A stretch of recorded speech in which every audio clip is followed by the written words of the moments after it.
NBC Sports.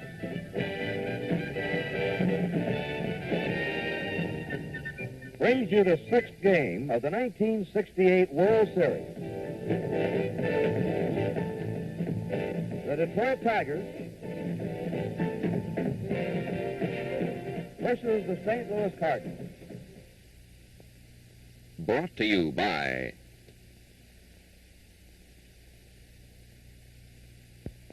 Chrysler Canada Limited and the Dodge, Plymouth, Roots, and Simca dealers who sell the quality engineered cars and trucks by Chrysler.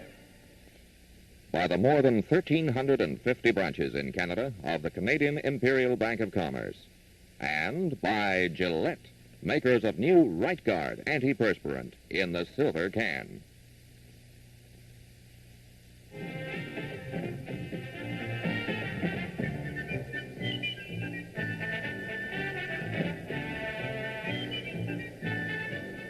Once again, Bush Memorial Stadium, the Gateway Arch to the west, and once again the weatherman has become an important factor in the World Series.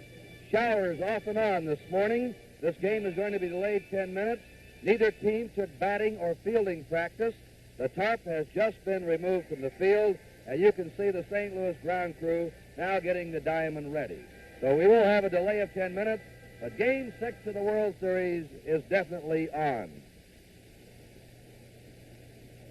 Hi, everybody. I'm Kurt Gowdy of NBC Sports. This is Harry Carey, the voice of the St. Louis Cardinals, and down around the stadium and roaming around wherever he may be will be Tony Kubek, also of NBC.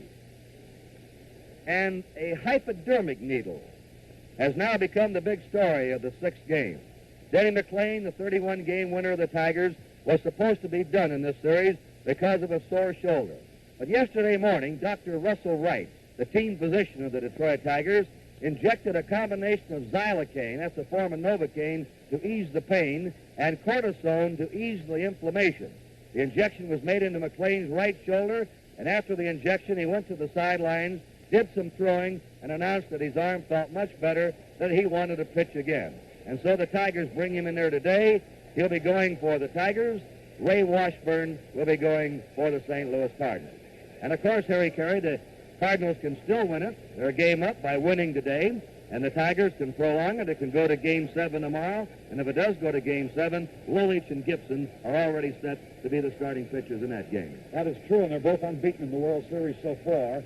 And the St. Louis Cardinals, you know, Kurt, in 46 when they beat the Boston Red Sox, the series won 7 games. In 64 when they beat the Yankees and went 7. Last year when they beat the Red Sox and went 7. And so they've had an affinity with 7-game World Series. So I wouldn't be a bit surprised if it doesn't turn out that way again this year. Well, this series has had the same pattern as last year. The Cardinals won, then they lost to Lombard. This year they lost to Lulich. Then they came back and won 2 more to go 3-1 up. And then Lulich, like Lombard last year, came back to keep it going. It's been an almost the same pattern with one pitcher stopping the Cardinals from winning it. You know, the fascinating story to me, Kurt, is Denny McLain. So interesting about the hypodermic needle, keeping a great pitcher in the contest. But here's McLain now, who went to his manager yesterday, I understand, after pitching for 10 minutes in a workout in Detroit, and said, Mayo, give me that baseball. I know I can win for you tomorrow. Well, he's won for him all year long, and he's going to get his wish, and he's going to be out there this afternoon. You know, actually, Harry, not much had been talked about his sore shoulder, but he had this sore arm during the month of September, and he'd taken 4 or 5 x-ray treatments to keep it under control. They had hesitated to use the cortisone shot in his shoulder because they say it temporarily tightens the shoulder up. But, of course, they wanted him in here if at all possible, so they went ahead and gave him the injection yesterday. You know, he has a great incentive today, too, Kurt, because no pitcher in World Series competition since the World Series became a best 4 out of 7 has ever lost 3. And the irony of the greatest winner in some 37 years in the American League being the biggest loser in World Series competition, well, it would be so ironic it almost defies any understanding at all. Well, of course, we're already talking about stars and goats of this series, but we'll get back to that later. Right now, let's get down to the stands to Tony Kubek. Thank you, Kurt and Harry. Down here we've got the manager of the Detroit Tigers, manager Mayo Smith. Mayo, you've had more big decisions in this World Series thus far than any manager I have seen. You've done so well. What about the big decision, today's pitcher, When did you know McLean would be able to pitch? Well, this morning out here at the clubhouse, I brought Earl and Denny into my office, and Denny threw 15 minutes over in Detroit yesterday and threw the ball very well, and he said his arm felt real good, and I wanted to make sure that that it still felt good this morning, and Earl still has a slight soreness in his leg, and we decided to go with Denny, and Earl will be in the bullpen available. Mayo, you know the shot that Denny got in the shoulder. I don't know exactly medically what it was, but there's no chance. I imagine you wouldn't pitch him if there was a chance of being some permanent damage. Yes, this is true. I would never take that chance, and of course this was a cortisone shot, and in 48 hours, why it has the effect of whether it does any good or whether it doesn't. But Denny says that his arm feels better than it has in 2 months, so we're going with him today. Mayo, talking about big decisions, you had a big one the other day in the 5th game with Lolich pitching 3-2. You got Mickey up there and turned out well, but you let Lolich hit. I bet there were a lot of things running through your mind with that one. Oh, yes, of course. Don Wirt was the leadoff hitter, and of course if Don had gone on, I would have pinch hit for Mickey. But with one man out, the 8th and 9th place hitters are going to come up again because we've got, after the 7th inning, we got 2 more shots at him.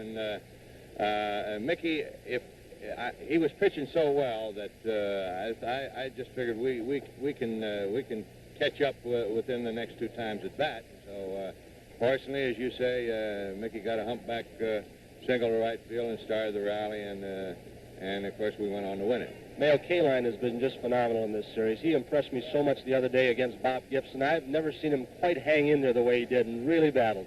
Well, as you know, Tony, this is Al's first World Series after 16 seasons, and if there's ever a pro, he is, and I don't think that I could wish for a better situation with the bases loaded over there, money, and having Al as a hitter. So he came through, and he's kept us alive, and I'm very happy for him, as I know all his teammates are.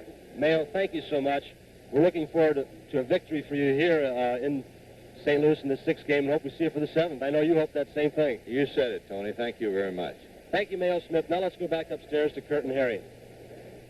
Mayo Smith was talking about Kaline. He's been the star of the Tigers. He leads them in average and runs batted in. He's fielded very well. McCullough's done a great job at second base. And, of course, over in the Cardinals, Harry, it's been Brock again and Bob Gibson. Cepeda leads in RBI. They've been the standouts so far to the fans around the country. I think a surprising development, Kurt, is the fact that in the segment of the series in Detroit, the St. Louis Cardinals actually hit more home runs than the Detroit Tigers, who are known for their power. Of course, here, the Tigers have out-homered the Cardinals 3-1. The Redbirds never did hit many home runs in this expansive ballpark. It's going to be I have to say about Mayo Smith that he has certainly shown intestinal fortitude. The move of getting Kaline into the lineup has certainly paid off.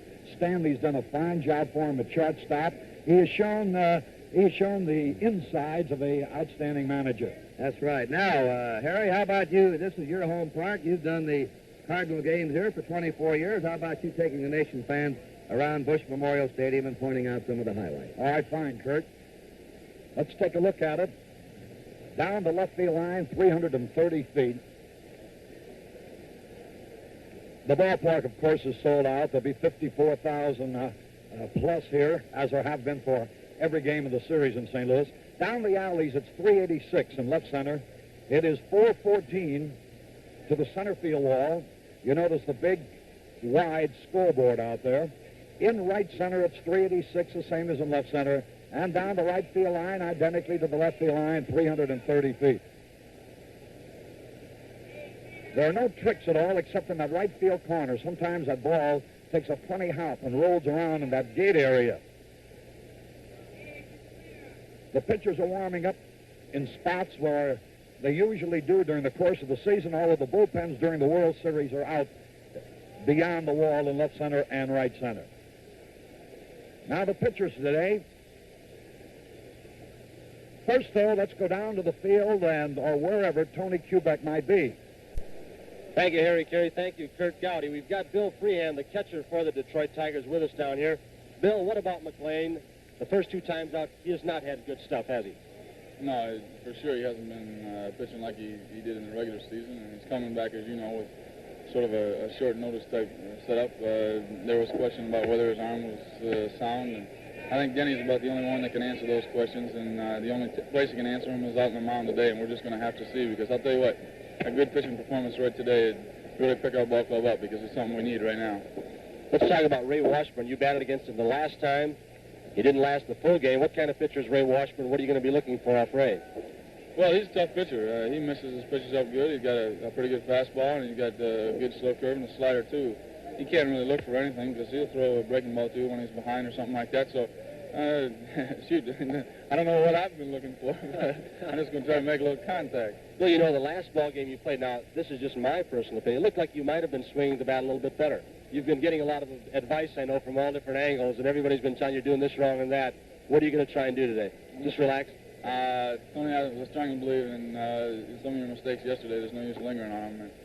No use worrying about what's behind you. Think about what's ahead of you, because right now we're not in too bad a situation. We can win this ballgame. We're right even with these people again, and if I worry too much about what happened yesterday, it's not going to do me too much good. So I'm just going to be positive as I can, and maybe I can help the club with my bat in the last couple of games. That's what I'm hoping for. Bill Freehan, we hope you're right, and we hope the Tigers can take it to 7. Good for baseball, good for everybody concerned. Thank you so much. Okay, Tony, thank you. Now let's go back upstairs to Kurt and Harry. The pitchers have been getting ready for the last 5 minutes or so. And the big story, of course, Denny McLain, 24 years old, a 31-game winner during the course of the regular season. You see him in slow motion. Anybody that can win 31 games, you know is outstanding. He hasn't been done outstanding in the World Series, and he himself is more aware of that than anybody else. He has a fine fastball, has a wide assortment of pitches, a great competitor. And just the story of his approaching his manager and wanting so badly to get the baseball, to win a big ball game for his Tigers, I think reflects that as well as anything. Across the way is Ray Washburn. He's 30 years old. The right-hander had his best season in the major leagues this past year when he won 14 and lost 8. He won the third game of the series 7-3, needed relief help from Joe Harner, the southpaw. He is basically an off-speed pitcher now. Until he hurt his arm about 5-6 years ago, he was outstandingly fast. As a result of the arm problem, he had to learn off-speed pitches, and he has learned them well.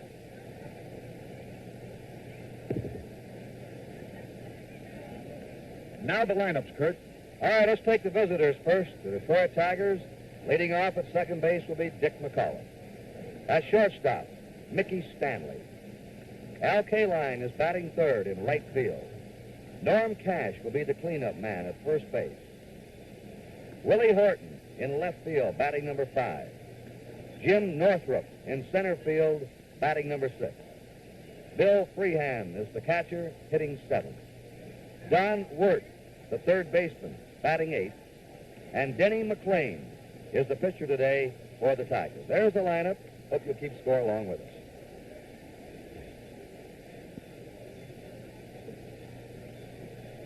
Now the homestanding Cardinals. Lou Brock leading off in left field. Kurt Flood in center field, batting number 2. Roger Maris in right field, batting 3rd. Orlando Cepeda is the cleanup man at first base. Tim McCarver is catching and hitting 5th. Mike Shannon at third base, batting 6th.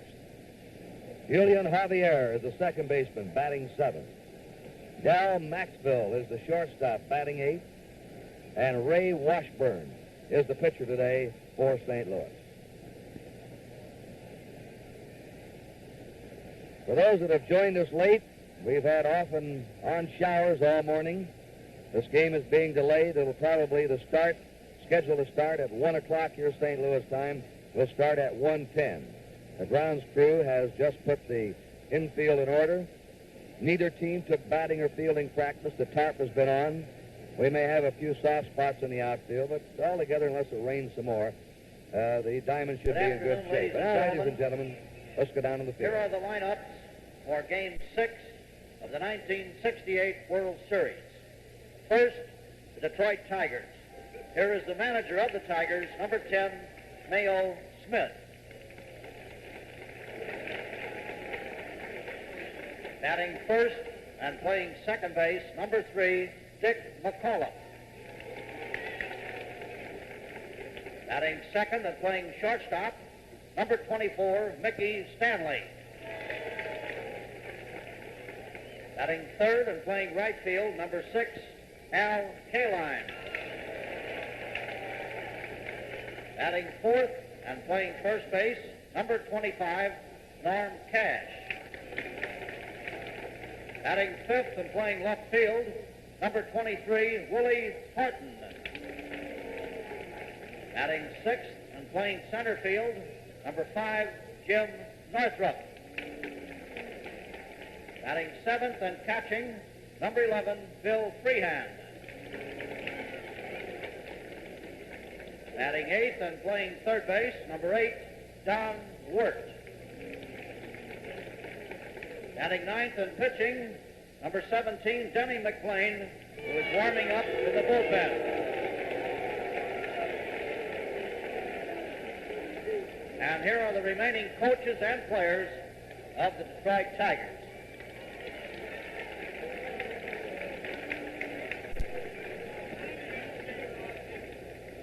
Now for the St. Louis Cardinals.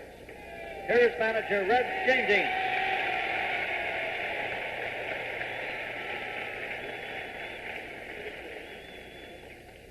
Batting first and playing left field, number 20, Lou Brock.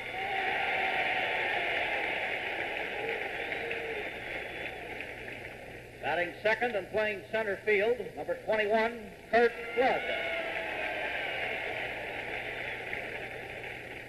Batting third and playing right field, number 9, Roger Maris. Batting fourth and playing first base, number 30, Orlando Cepeda. Batting fifth and catching, number 15, Tim McCarver. Batting sixth and playing third base, number 18, Mike Shannon.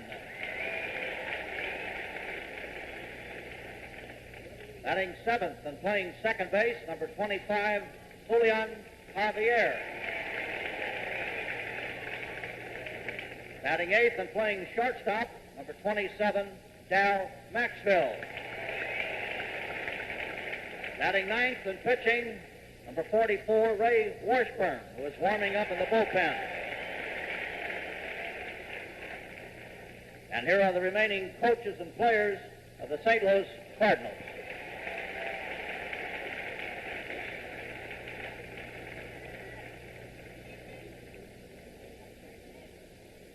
Ladies and gentlemen, please rise for the national anthem, which will be played by Dick Renna's band and will be sung by Miss Lydia Hunter, a graduate student majoring in music at Washington University. Oh, day can you see by the light,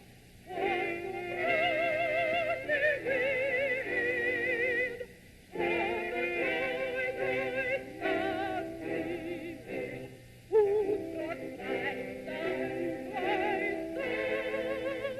sun,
The sixth game of the 1968 World Series is being brought to you from St. Louis as the Tigers meet the Cardinals. Wherever you are, whatever you're doing, feel confident. Stay dry with new Right Guard Antiperspirant, a completely new product from Right Guard. Right Guard Antiperspirant is a new defense against perspiration. It contains a tested agent that checks perspiration wetness. Feel confident. Stay dry. Get new Right Guard Antiperspirant in the silver can. Give me a dozen lemon limes. What? Lemon limes. Look, I can give you lemons or limes, but there's no such thing as a lemon lime. No? Well, what do you call this? Gillette Foamy with lemon lime. Oh, smell it. It's not sweet like plain lime. The lemon keeps it tangy. See that? Gillette Foamy with lemon lime. Now could you give me a dozen lemon limes? Sure, mister. 1, 2, 3, 4, 5.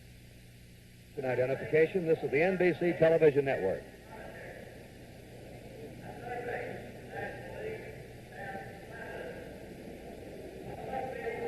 The umpires meeting at home plate. Manager Mayo Smith and Red Shaney's coming out for the Cardinals. Tom Heller will be behind the plate. Tom Gorman at first. Jim Honeychick at second. Stan Landis at third. Bill Kinnaman umpiring the left field line, and Doug Harvey the right field line. The 6 umpires now have done the complete rotation. Each of them has been at one station during this World Series. The first ball is going to be thrown out by the president of the National League, Warren Giles, who's been the president of the National League since 1951. And his toss goes to Tim McCarver. It'll probably be repeated again, which has been a pattern here for photographic reasons. No?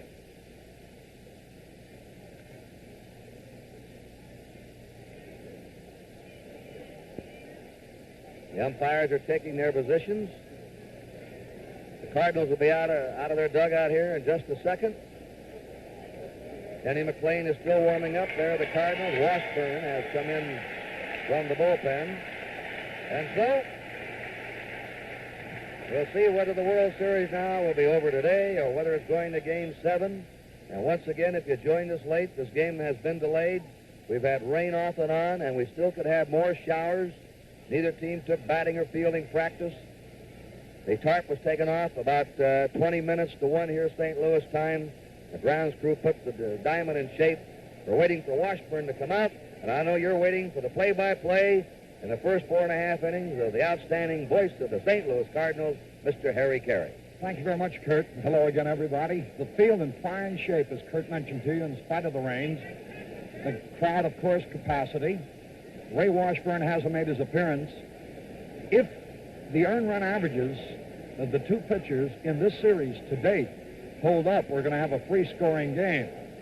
Denny McLean is coming in from the left field corner. His warm-up pitches have been completed. There's Washburn getting a nice hand as he comes out. Naturally, the crowd here, very pro-Cardinals, just as it was very much pro-Tigers in Detroit. And that, of course, is only obvious and natural. Washburn, 30 years old, his best season, 14-8. He pitched a no-hitter, I'm sure all of you will recall, against the San Francisco Giants this past season. He was born in Pasco, Washington, and lives in Kirkland, Washington. A right-hander whose specialty now is off-speed curveball. As a result of having to develop that type of pitching because of a sore arm. His perseverance and determination in the face of injury, many might have tossed in the towel and gone for some other profession, but he stuck to his guns, and here he is appearing in his first World Series as a result. Not actually appearing in his first World Series, but starting in his first World Series. He had been with the Cardinals when they won in '64 and also last year. Dick McAuliffe will be leading it off for the Tigers. McAuliffe has had 6 hits in the series, one of them a home run. His series average is .286. His season's average was .249. This is one of a number of Tiger players who have made a great impression on the St. Louis Cardinals. An aggressive ball player, an aggressive hitter. one of the most peculiar and unique batting stances that the game is known. Some compare the way he raises his front foot to the way Mel Ott used to bat. The first pitch of the sixth game. Strike the fastball. The outfield is playing McAuliffe to pull. They give him a lot of room, as you notice, in left center.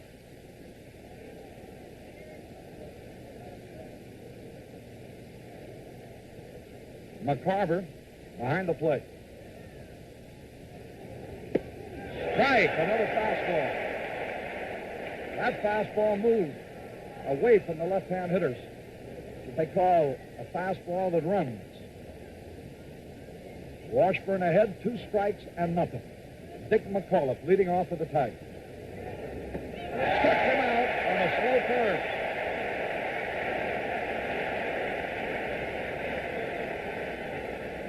Now coming up, Mickey Stanley, an outstanding defensive center fielder. In a bold move, has played a fine shortstop. Stanley has had 4 out of 19 in the series, which is a .211 average.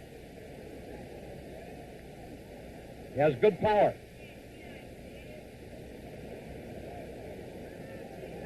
Fastball, swung on. And Maris is waiting for the ball near the track. Stanley hit the ball deep, but out in the right field.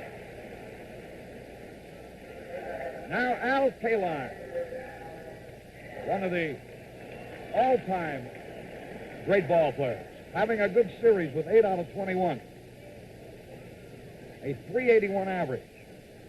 He's had 1 homer. He's driven in 4 runs.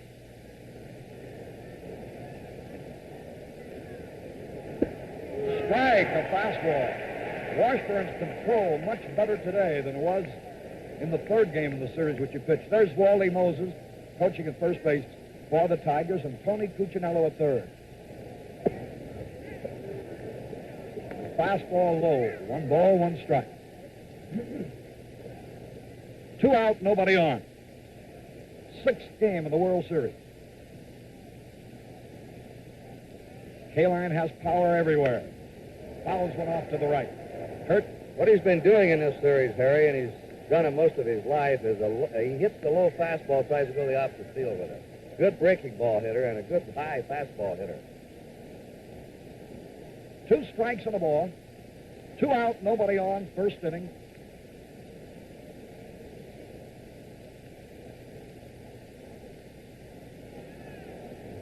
Slow curve, and he got him swinging.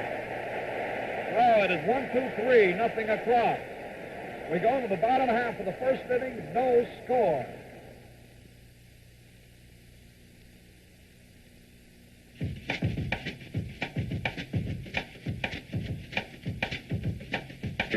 Just look what Plymouth up to now. The all-new Plymouth Fury for 1969. So big, so beautiful, so fresh in design, it's hard to believe this is a popular priced car.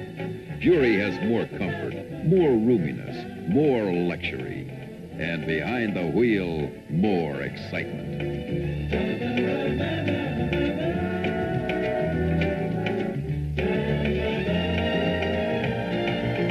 Just look what Plymouth up to now. The 1969 Plymouth Valiant, built to Chrysler standards of 6-passenger roominess and comfort. The honest compact. Fury, Valiant, Barracuda, and Belvedere at your Plymouth dealers.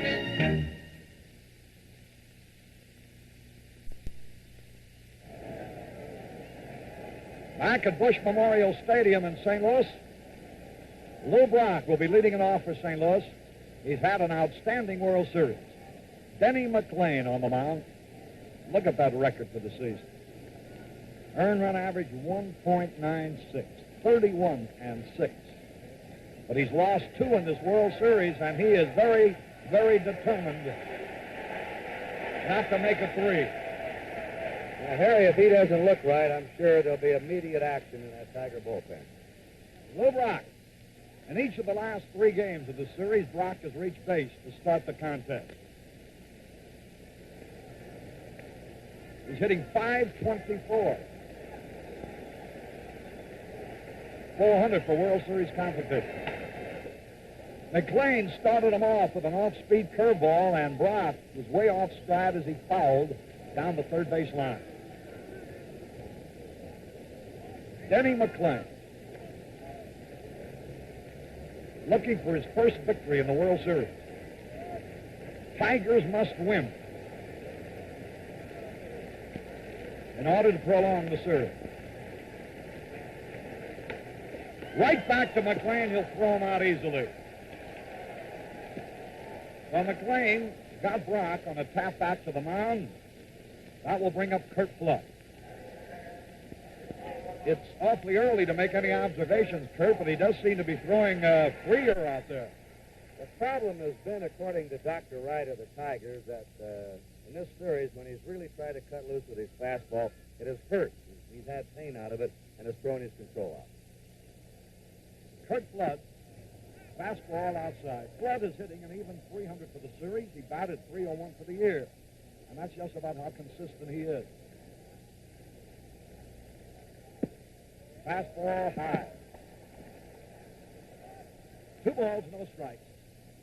Bill Haller of the American League is the plate umpire. He has a brother, Tom, who's caught in the National League for years, now with the Dodgers. Smash right to Stanley. A wicked low-line drive, but Mickey Stanley grabbed it.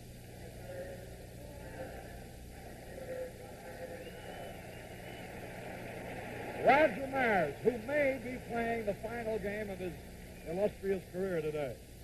It'll be the final game if the Cardinals win. The magic numbers are simple. 1 for St. Louis, 2 for Detroit.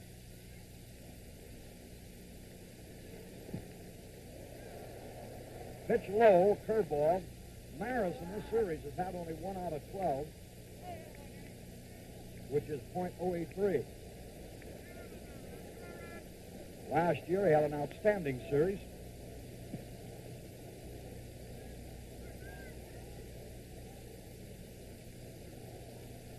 Denny McLean.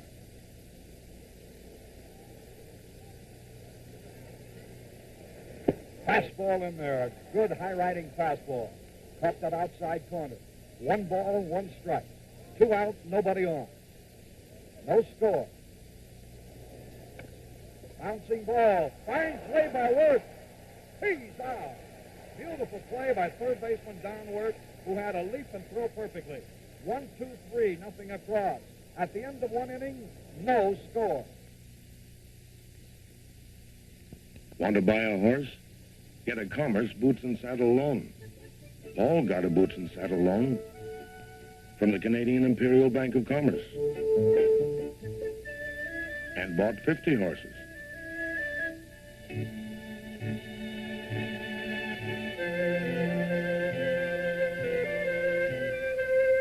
Elizabeth got a Commerce Boots and Saddle loan and bought 16 horses. Claude got a Commerce Boots and Saddle loan and built a horse. You already have some horsepower? Get something for it to pull. Whatever you want, get it with a bank plan loan from the Canadian Imperial Bank of Commerce. You'll find it easy to arrange. Just talk to the people at the Commerce. With Curt Gowdy and Tony Kubek, this is Harry Carey. This game is authorized under television rights granted by the Commissioner's Office solely for the entertainment of our audience. Any publication, reproduction, or other use of the pictures, descriptions, and accounts of this game without the express written consent of the Commissioner of Baseball is prohibited. Norm Cash, hitting .333 in the series. Hit .263 during the season. A power hitter. Slow curve, low. Washburn's using that slow curve a lot, Harry. That has become his bread and butter pitch. From a fastball slider pitcher of 5 years ago to an off-speed pitcher now. And he's had more success, as it turns out, with off-speed pitchers than he did earlier in his career. There was the fastball inside. As a result of his arm trouble a few years ago, Washburn is not as fast, but the use of off-speed pitches makes now his fastball appear quicker. Missed outside, ball 3. Norm Cash, the only member of the Tigers who has had previous World Series experience, played with the White Sox. There's a strike call. That is in the starting lineup. I'm sure Eddie Matthews was in more than just one. There you have a breakdown on Washburn's record for the year. Slider misses inside, ball 4, the first base runner of the day. Other members of the Tigers who have been in World Series, besides Cash and Matthews, Dick Trzaskowski, utility infielder, and Don McMahon, relief pitcher. Willie Horton. During the season, he walloped 36 home runs. He's hit 1 during this series. Great power.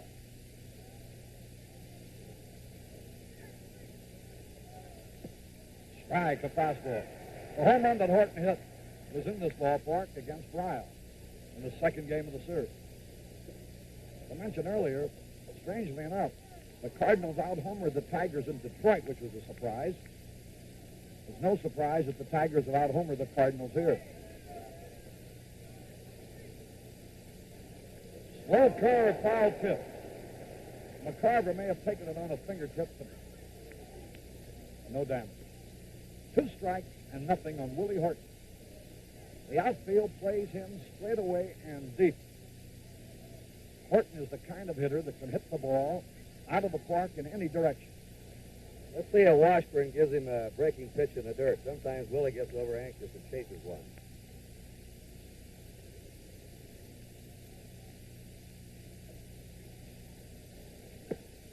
He gave him a tempting, tantalizing slow curve, low and away, almost exactly where you saw McCarver switch before the pitch, but Horton would have none of that. 2 strikes and a ball. No score. Top of the second. Cash at first base. There's a drive. Flood on the run. Might be between them. It is. Base hit. Cash is going to the wall. Cash might score. Here he comes. He'll make it. Norm Cash scores all the way from first base on Willie Horton's double to left center. Brock, cutting behind Flood, had a chance to cut the ball off. He couldn't quite make it. The Tigers are out in front, 1-0. Slow outfield, Harry. Any other day, that ball would have scooted through to the fence. Now Jim Northrup. He's had 3 out of 19. The slow curve. 1 ball, no strikes. 1-0 Detroit, top of the second. During the regular season, Horton hit 21 homers, led the team in runs batted in with 90. The slow curve in there.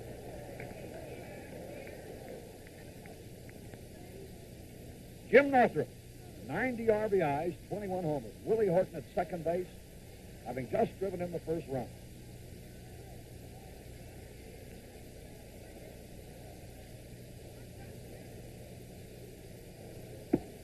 Missed inside with the slider. Washburn in this inning has been behind hitters. In the first inning, he was ahead of them.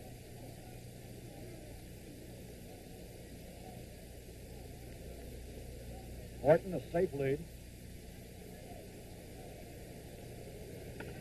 Bouncing ball foul.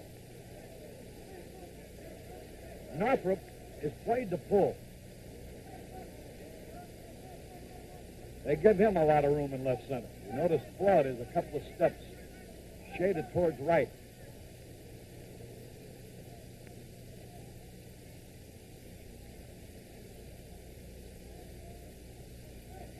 Two balls, 2 strikes. him out on a slow curve. Washburn may have gotten away with a pitch. That ball was high, a slow curve ball up high, just below the letters, but Northrup missed it.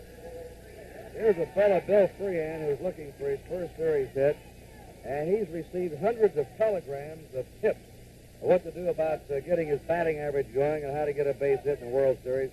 Got a good sense of humor. He has them pasted up all over his locker in the Tiger clubhouse.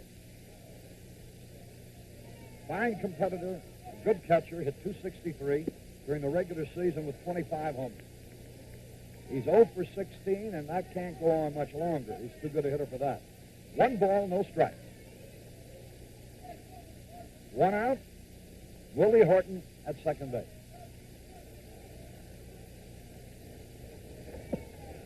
Slow curve low. 2 balls, no strike. Washburn doesn't look as sharp as he has been on other occasions. In his first game of the season that he pitched in this series, he allowed only 3 hits. Misses again, ball 3. Of the 3 hits that he allowed in his previous start, 2 were by Dick McAuliffe, a homer and a single, and Kaline also had a home run against him.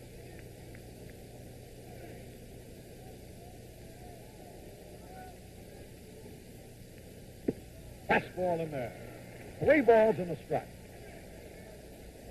Freehan glancing at Tony Cuccinello, who on signal from manager Mayo Smith controls the hitter taking the situation. There's Cooch.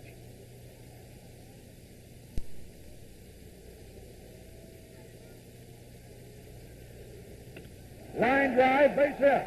Horton may score. The ball goes through block. 2-0, Detroit. Freehan's going to try for third. He makes it. A hit, an RBI, and an error. And it was inevitable. You just can't keep getting a hitter of Freehan's ability out that consistently. Not only an all-star catcher because of his glove work, handling pitchers, but one of the most dangerous bats among the catchers in the major leagues, and he had to come through. Lou Brock wanted to make a play to the plate, but the ball rolled through his leg. Rock has a strong arm.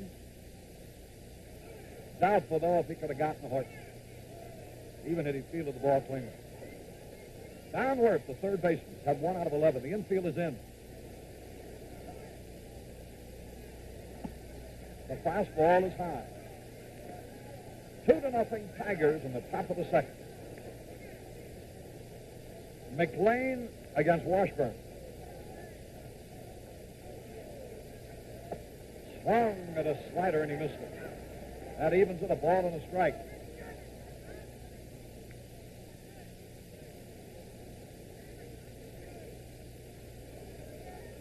Infield in.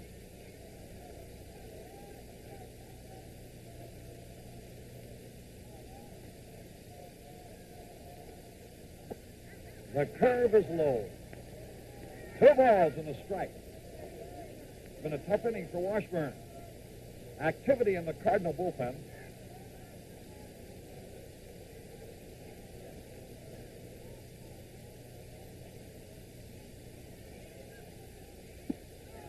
Ball 3, he's missing with both his fastball and his slow curve.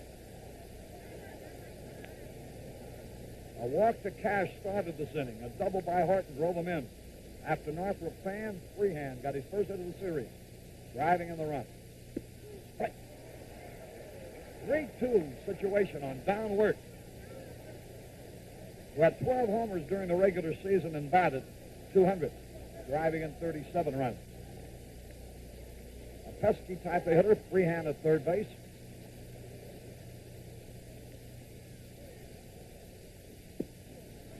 He walked him. This is 6th man now to come up in the inning, Denny McLean.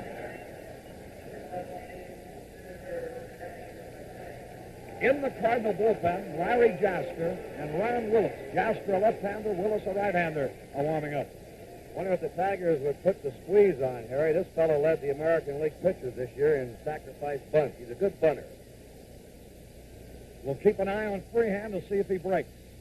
The fastball was low. McLean, during the regular season,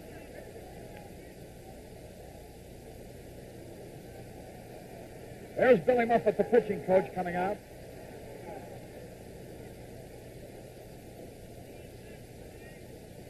Batted 162. Averages, batting averages for a pitcher aren't as important as the total number of hits they got. And he had 18 hits, which is a lot for a pitcher. And as Kurt mentioned about his ability to bunt, he had 16 sacrifices. It was a sharp confab on the mound, and now we're ready. Bouncing ball. It is foul. And Freehand will return to third base. McLean to the plate and work to first base. 2 runs are in. Detroit's out in front in the 6th game of the World Series.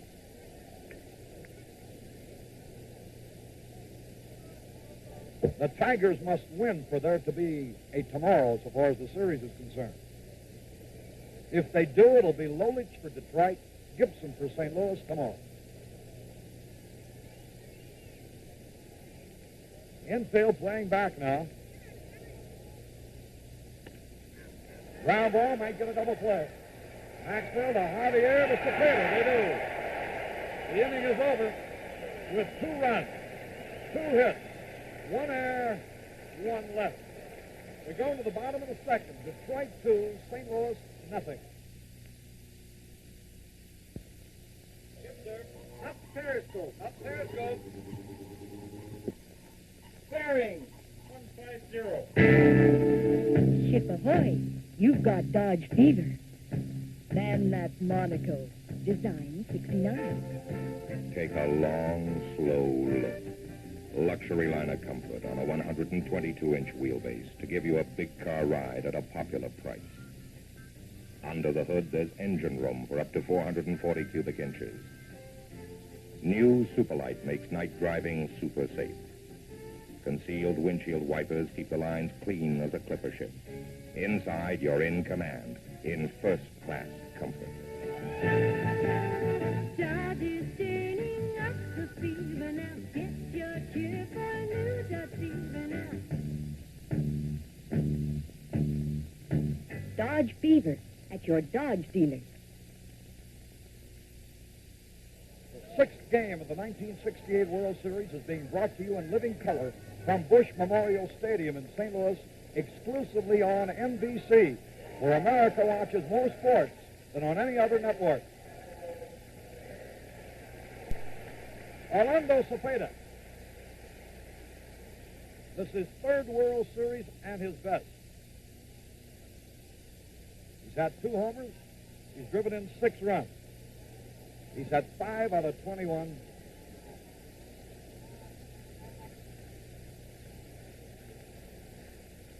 The fastball in there is strike call. McLean coming directly over the top.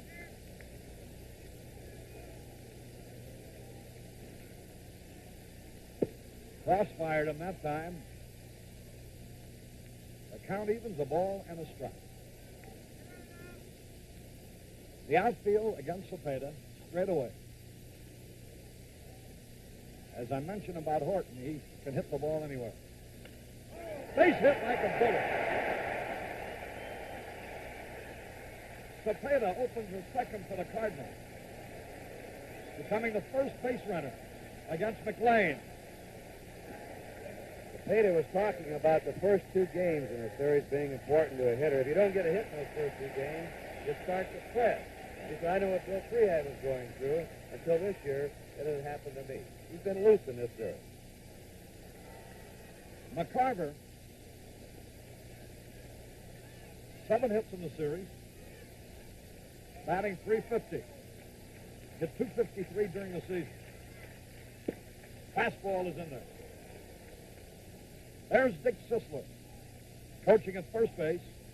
Joe Schultz at third base for St. Louis.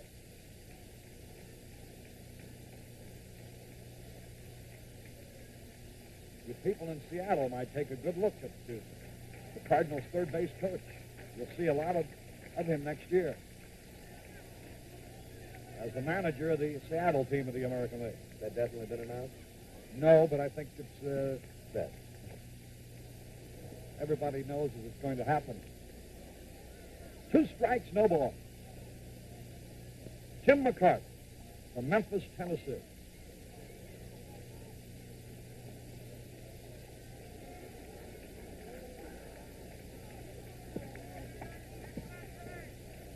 Cepeda is a good base runner. Fly ball. Hayline. Good play. No chance for a double play, though. Boy, on a heavy track, he sure got a fine jump on the ball, and that was why he was able to reach it. I think the whole country has been rooting for K-Line. He's been such an outstanding pro for years, and everybody happy to see him having such a good series. At bat, in the field, on the bases. An all-around player who's always been able to beat you, not just one way, but many ways. Mike Shannon, the Cardinals' third baseman, hit .266 during the regular season. Led his team in runs batted in was 79. In this series, hitting .286. In his previous 2 World Series, he hit home runs. So far in this one, he hasn't. 1 ball, no strike. Detroit in front 2-0. Cepeda can surprise you with a stolen base. Out of play. 1 ball, 1 strike. Many things about Cepeda that you don't realize until you watch him every day, as we've been privileged to. For example, Kurt, he's an outstanding defensive first baseman. He showed that in Detroit in the 5th game with a couple of great stops. 1-1 situation here, and it's a fast double play possibility. Stanley to McAuliffe, quick pass. So Shannon hits into a double play to end the inning. No runs, 1 hit, no errors, nobody left. At the end of 2, it's Detroit 2, St. Louis nothing. Wherever you are, whatever you're doing, feel confident. Stay dry with new Right Guard Antiperspirant, a completely new product from Right Guard. Right Guard Antiperspirant is a new defense against perspiration. It contains a tested agent that checks perspiration wetness. Feel confident. Stay dry. Get new Right Guard Antiperspirant in the silver can. Take razor in right hand. Right hand. Now press button A. You'd think to change your old Techmatic razor into our new adjustable Techmatic might be a big deal. But all you do is take out your old cartridge and put in our new one. It not only has all the advantages of the old Techmatic, but it now adjusts for a closer shave. You also get one other little satisfaction. You did it all yourself. And now to the ever-roaming Tony Kubek. Thank you, Harry. And once again, you can see I've caught a break in the stands. An attractive young lady. What is your name, and what does the uniform mean? My name is Rachel Tal. I'm from Israel. That's the uniform of a policewoman in Israel, from Tel Aviv, Israel. And I'm here for the Israeli festival at the 6th Bar and Fuller department store downtown. Raquel, nice seeing you. This is your first ball game? Yes, that's my first ball game that I'm seeing in my life, and I like it very much. I guess you don't understand, but right now let's go upstairs to Harry and Kurt. Tony, how do you do it? How do you do it? What an assignment. Like to be arrested by her. First pitch is inside to McAuliffe, who fanned his first time at bat. 2-0 Detroit. We're in the 3rd inning. Fastball low. Boy, it's amazing. This fellow, even Lou Brock, as fast as he is, has been able to match what he did this past year. Didn't ground into a single double play. 162 game season. Never grounded into a double play. Fastball wide, ball 3. And only 2 the year before, and one of those was his last time at bat. Washburn's really struggling. He's behind the hitters all the way in the 2nd, again here in the 3rd.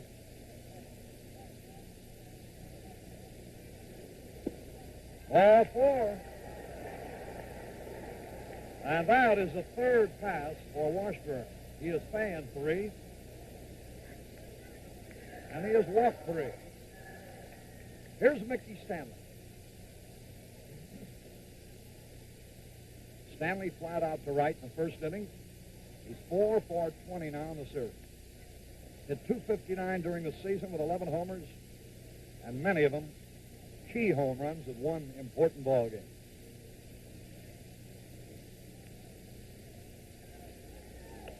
There goes McAuliffe. The hit and run was on, and Stanley fouled the pitch off. McAuliffe and Stanley are always a threat on the hit and run because Stanley can handle the bat. McAuliffe has speed. Washburn is usually a control pitcher. This gray afternoon, he's had trouble. Pitch out. Nothing going on. 1 ball, 1 strike. Nobody out, a runner at first. Third inning, 6th game of the World Series. Detroit out in front, 2-0. Boy, there's an acre of ground in left center. Base hit in the left. And the Tigers now have runners at first and second, nobody out, and Al Kaline coming up. This is a situation in which they could certainly build up a comfortable cushion. They have their big hitters coming up with runners on base. The Cardinal bullpen busily engaged again. Kaline fanned in the first inning.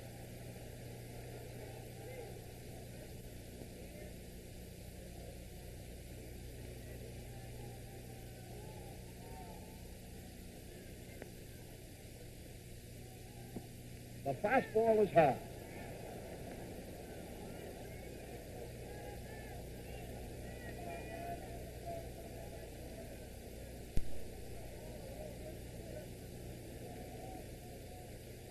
Kaline homered off Washburn earlier in the series. There's a smash, base hit. The run's going to score. Stanley races to third. McAuliffe has scored. It's 3-0 in favor of Detroit. And the St. Louis fans are a little unhappy now. As Billy Muffet comes out, that may be all for Ray Washburn. Al Kaline coming up with his 9th hit of the series, his 5th run batted in. And with Stanley doing nothing at all wrong at shortstop and Al Kaline banging the ball all over, manager Mayo Smith's move has certainly been more than justified. And Kaline, Harry, now has had at least 1 hit in every game of the series. There's a break in the action here. We're in the 3rd inning with Detroit out in front, 3-0.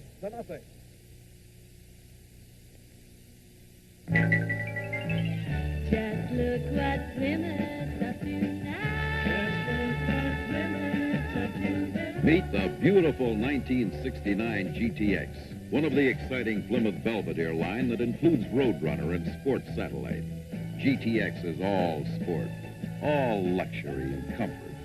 From any angle, GTX is a great-looking performance car at a down-to-earth price.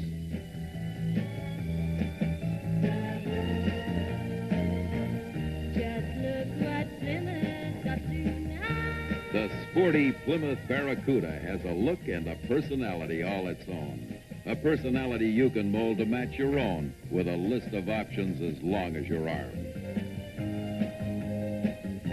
Performance car at a down-to-earth price.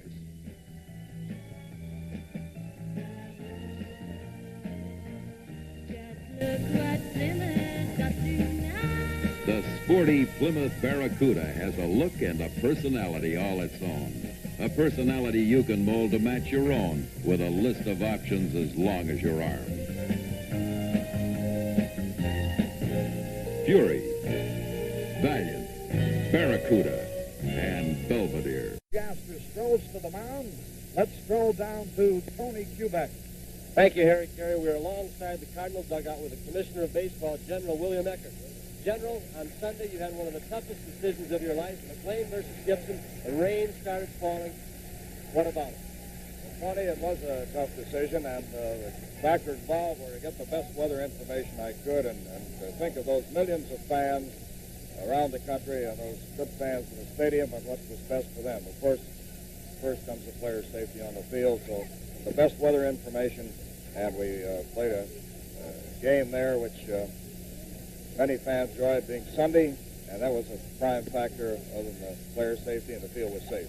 Mr. Commissioner, I guess when you came out here today and saw the rain falling, you thought, oh, another Sunday, I guess. Well, the weatherman is good today. I checked with him yesterday and again this morning every 30 minutes, and he said, assures us that we'll have good weather for the rest of the day. At least good playable weather. General Eckert, nice seeing you again. Think we'll go to 7? Well, I'm for whatever number the best team wins, whether it's 6-7, whatever. General Eckert, Mr. Commissioner, thank you so much. Let's go back upstairs to Harry and Kurt. All right, Tony. Larry Jaster is 24 years old, went to Michigan State University, born in Midland, Michigan, making his first appearance in this World Series. During the regular season, he won 9, lost 13.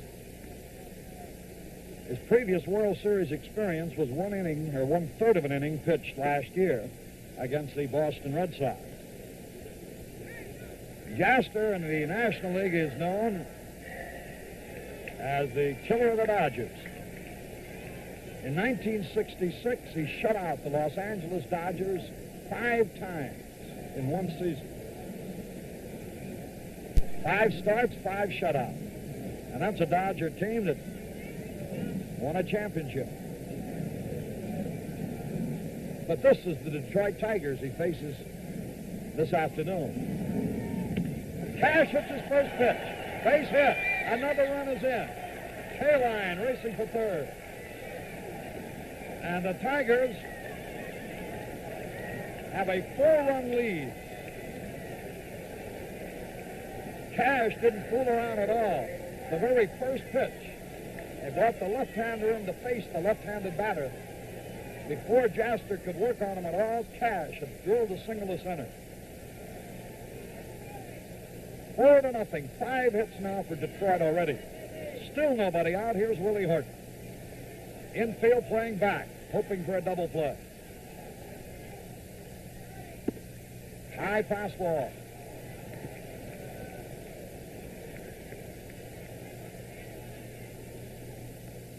Horton drove in the first run in the second inning with a double. The curve is low, ball 2.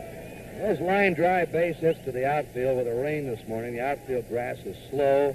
The ball is not rolling very fast out there. And these Tigers are really cartwheeling from first to third.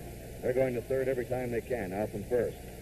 Without too much publicity, that Cash has had a good series. That was his 7th hit and 4th RBI. Ooh, what a cut he had, but he fouled it off. Willie had designs on one up over the Stadium Club on that pitch.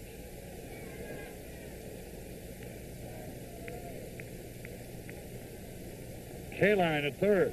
Cash at first. 2 runs are in. Nobody is out yet. I got it, Kurt. I'll protect you up here on that foul ball. You don't have that fish net for this series. No, I don't know why you fellows don't let me use that.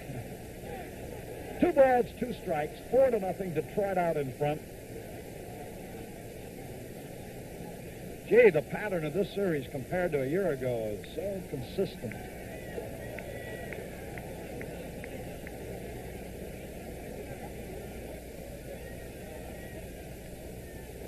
The curve is low, ball 3. Now let's see if Cash will go on the 3-2 pitch. There's nobody out. The theory of going in this situation would be to try to stay away from a double play. The theory on not going is so you don't run into a double play on a strikeout. He's not going. Foul back. 3 balls, 2 strikes.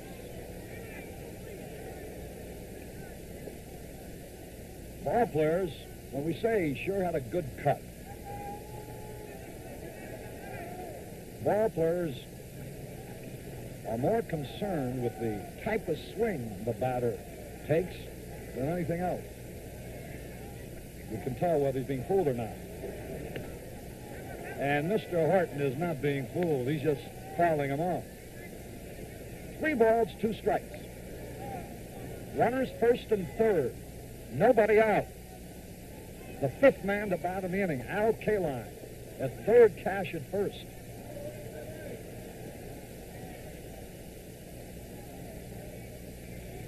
Three-two pitch. The bases are loaded. A big third inning for Detroit. 2 runs already home.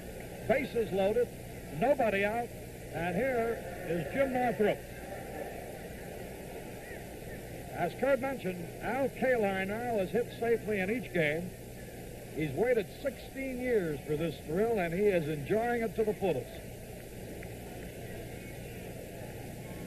Jim Northrup, who hit 2 Grand Slam homers in 1 game earlier this year, and led the major leagues with 4 of them in 1968. I think he wound up that week hitting another one and had 3 in 1 week, too, Harry. Well, they're loaded for him now. There's a drive. It's going to be a grand slam. He's the Grand Slam kid, isn't he? Hit 3 in 1 week during the season, led the majors, and hits a Grand Slammer in the World Series. The first World Series he's ever played in, he gets his specialty. Against the left-hander, a towering home run. And the Tigers lead 8-0. He's the 11th man in World Series history to hit a Grand Slam. There's Mickey Lolich. Already he's thinking about his assignment tomorrow, I would suppose. Northrup, as you see, a very tickled young man. Willie Horton right behind him. Gates Brown. Willie Horton hugging him. Billy Muffet at the mound again, and the Cardinals are having pitching problems today. And Kurt, Bob Gibson against Mickey Lolich tomorrow. And the World's Baseball Championship will be decided by 1 game. A 162-game season. 6 games in the World Series will have produced no result. The final game of the year will decide it all. There's Steve Carlton down in the right field corner. But apparently, it will return to the bullpen. Joe Pepitone of the Yankees hit the last Grand Slammer, and it was against the Cardinals here in 1964. With the break in the action here, the score, Detroit 8, St. Louis nothing.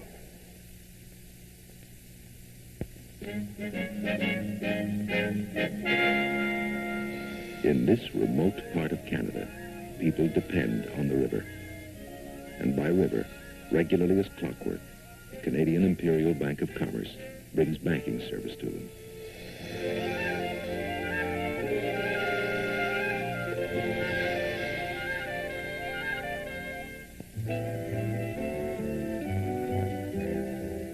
The SS Jean-Briand is just one of the more than 1,350 commerce branches in this country.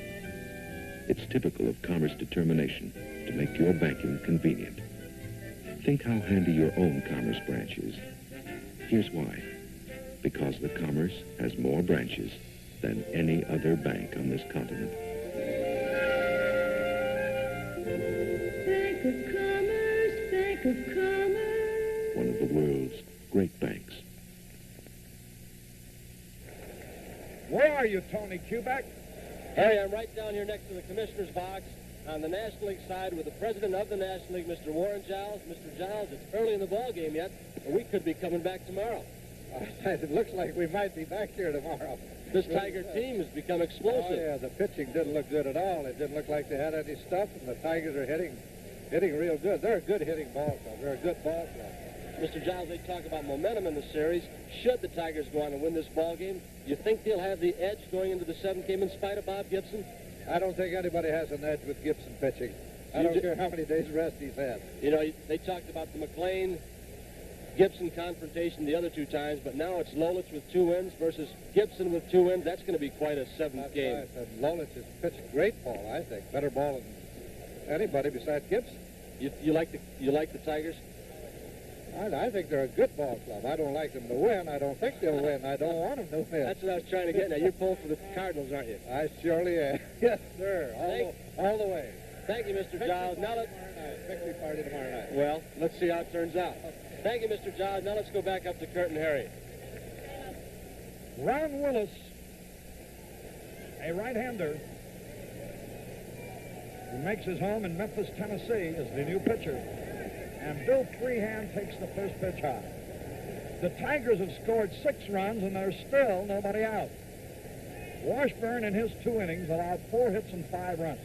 Larry Jasper faced 3 men and allowed 2 hits, 3 runs. Willis misses again. I think you could lip read Willis saying, I'm all right, I'm all right. Fans might be wondering, the most runs in an inning in a World Series, that was the famous inning in which the Philadelphia Athletics of Connie Mack came from behind to beat the Cubs back in 1929 in the 7th inning. The A's got 10 runs in that inning. That's been the biggest inning in World Series history. Bill Freehan, who got his first hit of the series from driving a run in the 2nd inning, takes ball 3 high. 3 balls and no strikes.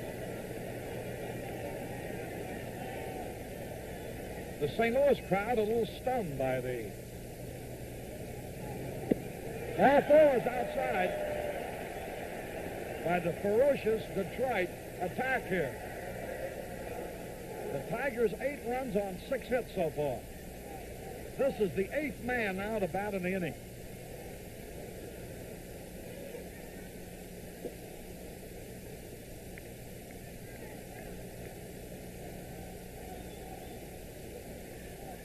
Downward.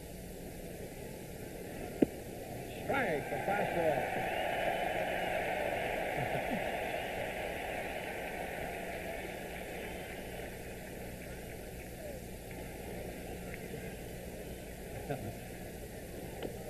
Fouled it off, strike 2. I don't know what you could hear. We did. A leather-lung fan here has just yelled, all right, now we got him. Downward.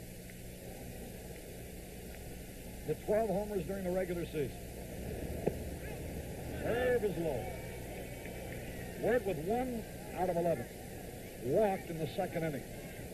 We're in the top of the 3rd. Detroit leads 8-0.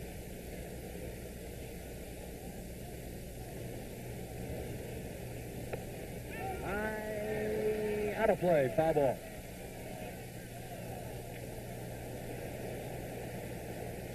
Bill Freehan at first base. 7 men in a row have been on base. 6 of them have scored.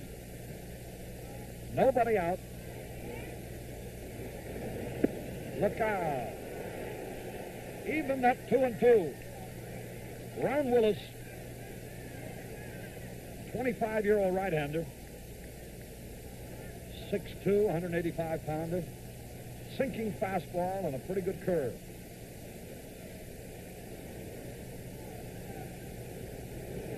Hit him with a pitch ball. 8 men in a row have reached base. Is that a record, Alan? Well, they could challenge it. That same Philadelphia A's team sent 15 men to the plate in that one big inning, that 7th inning, against the Cubs back in 29. And now here's the 9th man up for the Tigers. Denny McLain with runners at first and second, and he has an 8-0 lead. Hitting a double play his first time at bat. They expect him to bunt. High fastball right under his chin. Did it hit him?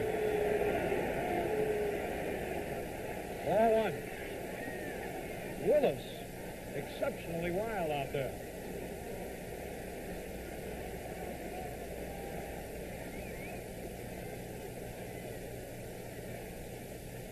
Cepeda already towards the plate. Pretty bunt.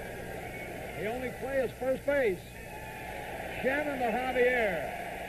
The first out of the inning. That's the bunt to move those men over, make that third baseman handle the ball. So now with runners at second and third, Dick McAuliffe, who started this inning with a walk, having a good series. This is his first series. He's had 6 out of 22. A tough, aggressive, left-handed hitter with fine power. And they're going to walk him intentionally to get to the right-hand hitting Mickey Stanley. So McAuliffe is being intentionally passed.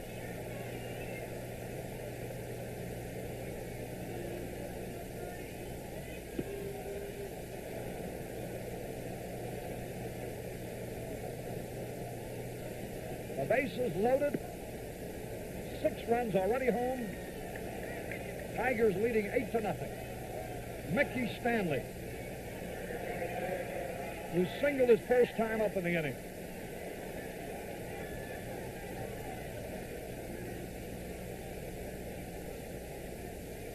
Comes up with the bases loaded. The infield is playing back, hoping for a double play.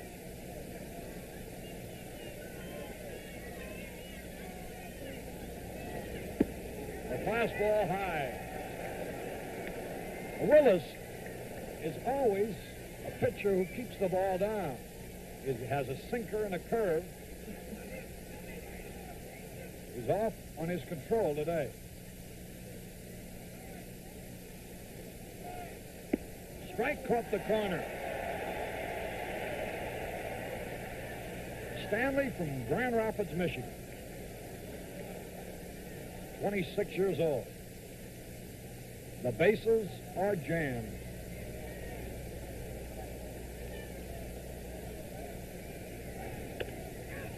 Cepeda up, throwing to the plate. He's out on a fourth play with McCarver making a one-handed, backhanded grab of the throw.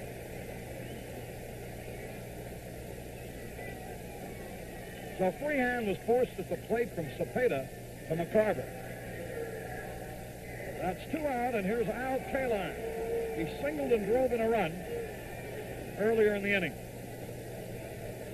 He now is batting .391 in his first World Series.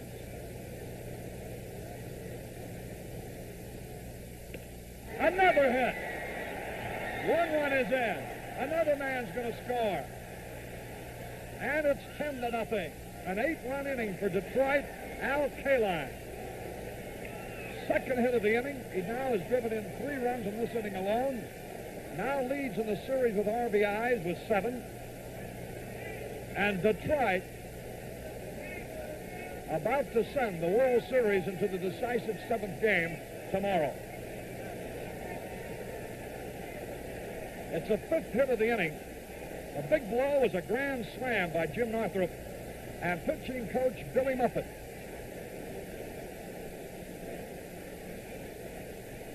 Again comes out. And with Cash, the batter, this is the second time in the inning that Cash will be facing a relief pitcher, a different relief pitcher. Jaster was brought in to pitch to him earlier in this inning, and Cash lined a single to center to drive in a run. Now, another new pitcher will be brought in. As the new pitcher, Dick Hughes, comes towards the mound with a break in the action, the score here now is Detroit 10, St. Louis nothing. Oh, I'm so nervous. What if I got Dodge fever? Right in the middle of cutting this $2 million diamond. Some things just can't wait, like the Dodge Dart Swinger 340. young, new compact with a wild, new personality. The size, style, and looks say it all. Please, I don't want to make a boo-boo. With bumblebee stripes, dual exhaust, 4 on the floor, and a new high-performance hood. What gives the Swinger its swing? 340 cubes of V8. Easy. Oh, no. Oh, boy, am I going to get yelled at. Dodge Dart Swinger 340 for 1969. Dodge Fever. More distracting than ever. Dodge is turning up the fever now. We pause briefly for station identification.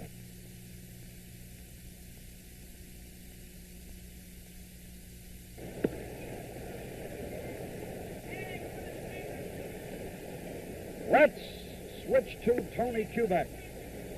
Thank you, Harry. Down here with a couple of young boys. What are your names? Well, I'm Jean Wheel. What's your name?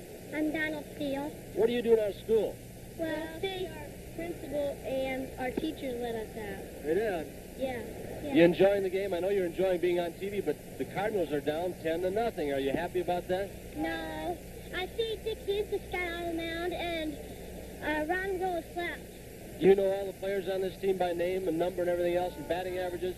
Almost. You do? You're a real baseball fan then, aren't you? Yeah. You must be. You've got good seats. Yeah. Boys, nice talking to you. Maybe the Cardinals can get some runs on the scoreboard. I sure hope so. We'll see. Okay. Thank you, Tony. Bye, Tony. We'll see you, boys. Now let's go back upstairs to Kurt and Harry. And the lady directly behind Tony and the two youngsters was Mrs. Stan Musial, by the way, in your picture a moment ago. Big Hughes' first pitch is in there, a strike call to Norm Cash. Cash 2 times at bat in the same inning, 2 different pitches that he has faced. There's a long drive, twisting foul, and out of play.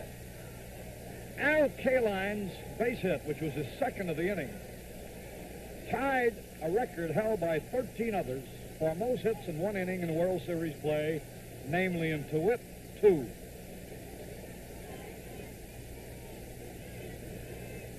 Dick Hughes' fastball is foul back. Runners at first and third.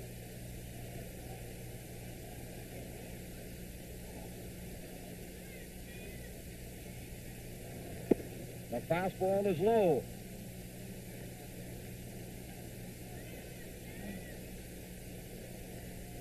This is the 13th man to bat in this inning. Foul back. 2 strikes and a ball. You know, Harry, coming into this game, the Cardinals had outscored the Tigers in the series 25 runs to 17. Now the Tigers have scored the most runs.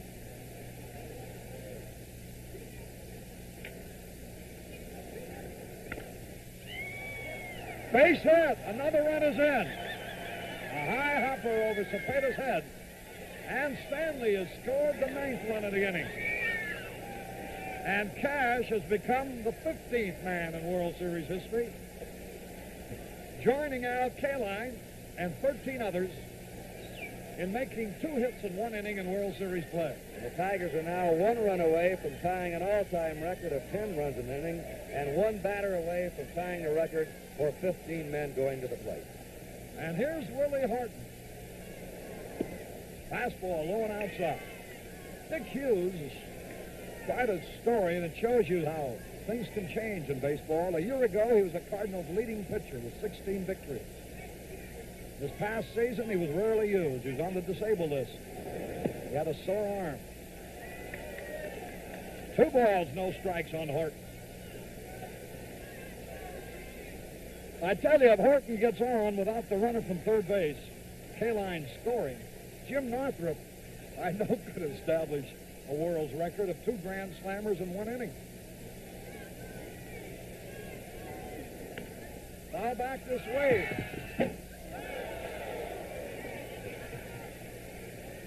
There, we not only needed the net for the baseball, Kurt, but for protection.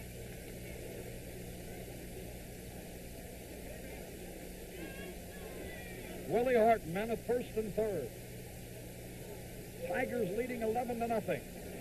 Almost a wild pitch, a good stop by McCarthy. 0-3.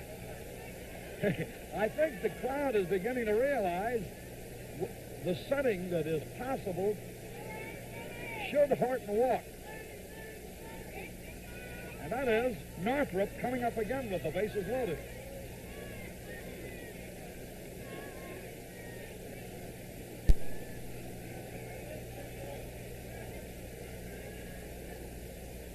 The 3-1 pitch by Hughes.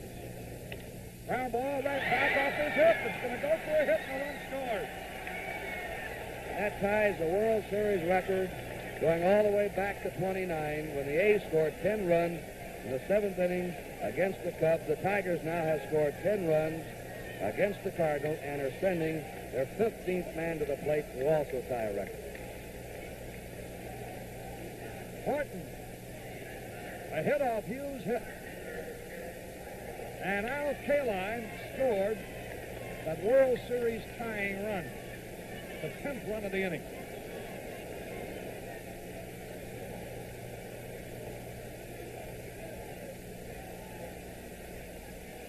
Runners at first and second. High drive, the left field drop is there.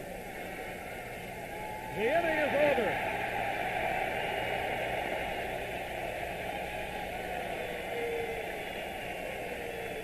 Runs, 7 hits, no errors, 2 left. We go to the bottom of the 3rd. It's Detroit 12, St. Louis nothing. We're about to take you on a voyage to a fantastic razor blade. You've heard about the Gillette spoiler, haven't you?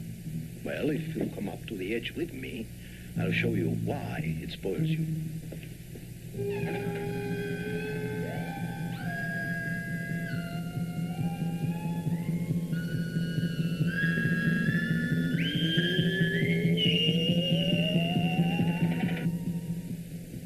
Baked onto the edge here is a miracle plastic coating that reduces the pull to a fraction. Every time you shave, you wear off a little of the coating. But after many shaves, the plastic film still covers the edge of the blade.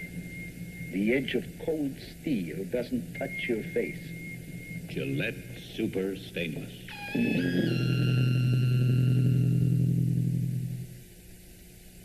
NBC, truly the World Series network. That's a hotel beyond the ballpark. You see those men up on top? Rather precarious position. If they're watching the World Series, maybe they're doing some maintenance work. Looks like it. But NBC, the World Series network, presents the World Series of Baseball on January 12th of '69, the Super Bowl, the World Series of Pro Football, and next March, the World Series of College Basketball, the NCAA Basketball Championship. Well, McLean's had a long sit in that dugout, and we'll see what that big top of the 3rd, with a long wait now, has done to him. He's got a few runs to work with. What an inning. Jim Northrup, a grand slam homer. Al Kaline and Norm Cash, 2 hits in the same inning. Here's Javier to lead it off against Denny McLean. The fly ball will be caught by Kaline. We had 2 men get 2 hits in an inning, Kaline and Cash, and we had 3 men who scored 2 runs in the inning. That could be a record, too. 3 different men scored 2 runs in that inning. McAuliffe, Stanley, and Kaline. Here's Dow Knoxville looking for his first hit of the series. McLean's fastball is high.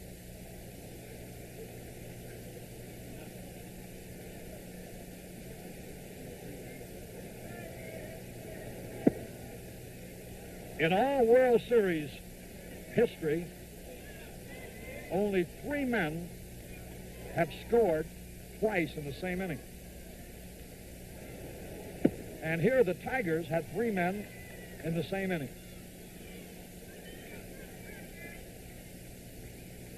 2 balls and a strike. That evens it 2-2. Denny McLean with a 12-0 lead.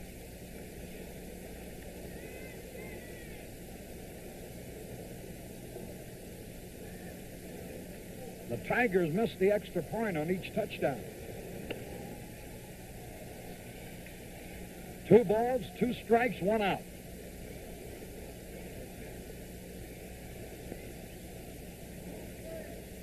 Darryl Maxville, nothing out of 16 in the series. He and Freehan had identical records before today. All 3. 3 balls, 2 strikes. The Cardinals' biggest inning of the year was 10, by the way, against Cincinnati in a ball game this summer. The fly ball will be caught by Jim Northrup. 2 men are out. McLean's allowed only 1 hit, and that was erased in a double play. Here is Dave Ricketts, utility catcher, coming out as a pinch hitter.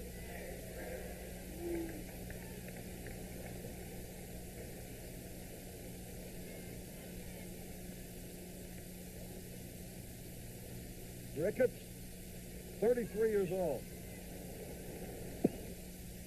takes the first pitch in there.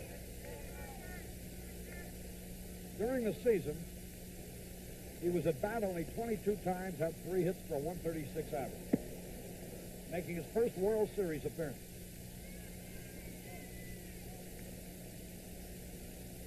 Two men are out, 1 ball, 1 strike, 12-0 Detroit.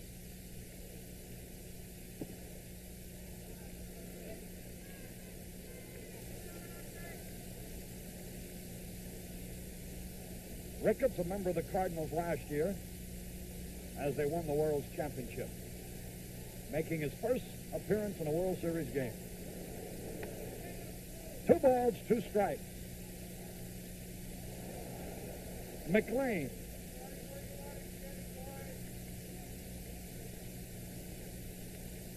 The Cardinals use a 5.5-pound magnesium bat in the on-deck circle, call it a Maggie bat.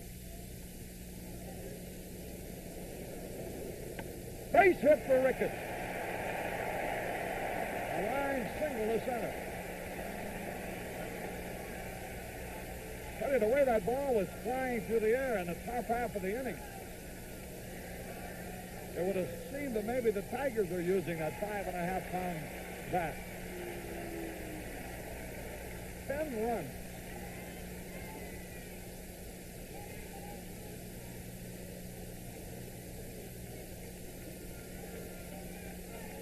Ricketts had appeared in the World Series last year as a pinch hitter. Gets his first hit. Here's Brock. Long drive. K-line is going to be there. Takes it. Brock lines deep to K-line. No runs, 1 hit. No errors, 1 left. At the end of 3, Detroit 12, St. Louis nothing.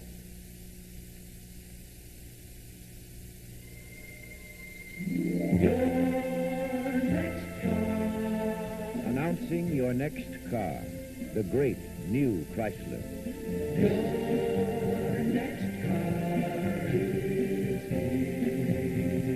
Your next car can surround you with a curved new fuselage design where body and frame are one.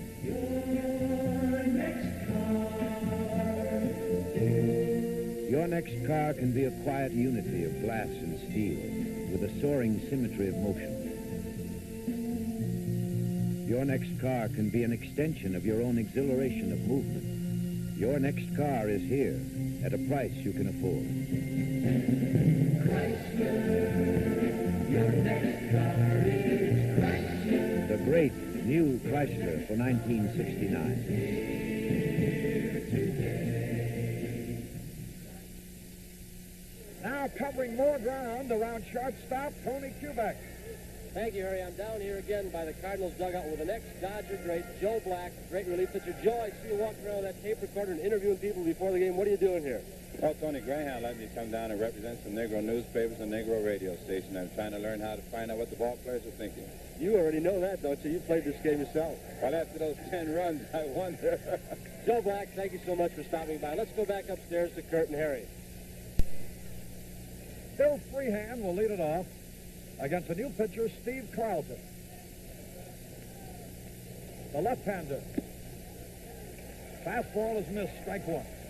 Carlton, during the regular season, 113, lost 11, earned run average 2.95. As pitched, one inning in the series. Slow roller. Shannon, in time, got Freehand. He had something on that throw. He's got a great arm. You know, he's originally an outfielder. I'm sure everybody knows that. And a wonderful transition was made as he became a outstanding third baseman. For the third time in the series in St. Louis, absolute capacity, 54,692. Wirt fouls off the first pitch.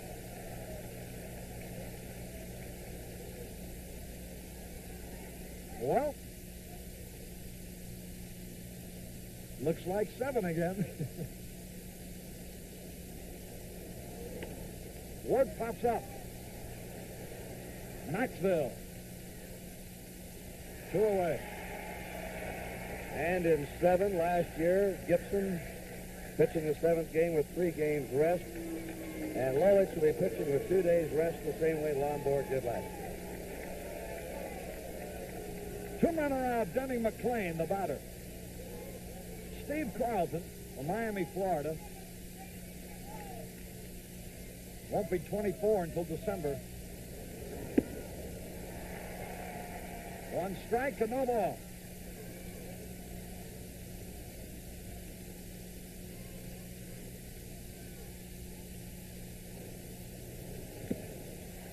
McClain had another whiff. 2 strikes, no ball. Then he rolled into a double play in the second. Laid down a sacrifice in the third. Had 18 hits during the regular season, so he can hit.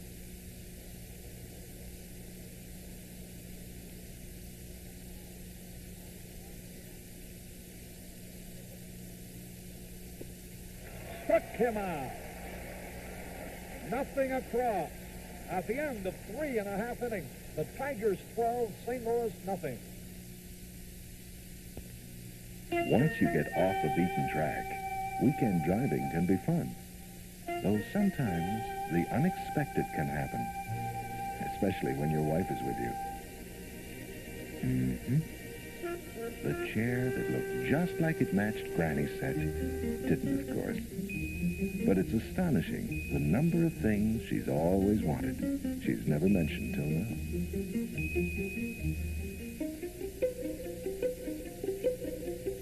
That's when it's nice to have cash on hand at the Commerce. Cash for spending, cash for saving. The Commerce checking account plus savings account gives you the best of both worlds. Lets a man be his own master. Yes, sir.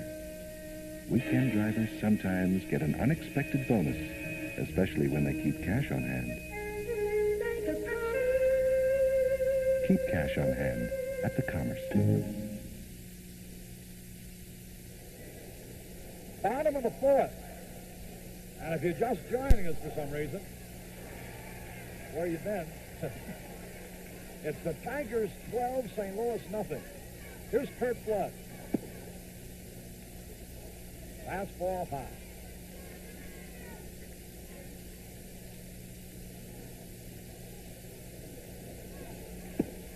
High again.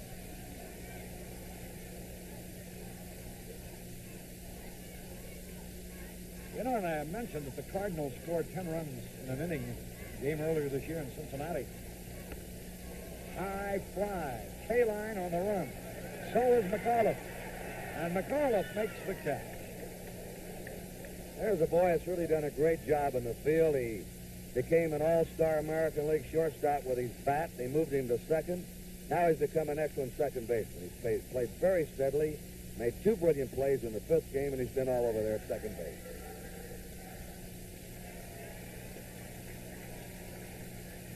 In that game in Cincinnati earlier this year, the Cardinals were trailing 8-0 when they exploded with 10 in the 5th inning and won the game 10-8.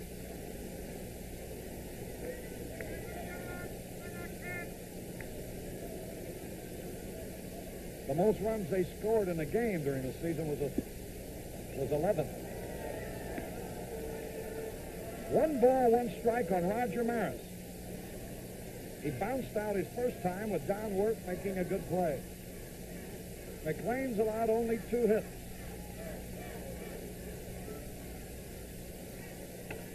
Ground ball, McAuliffe. Whoop! Gets by.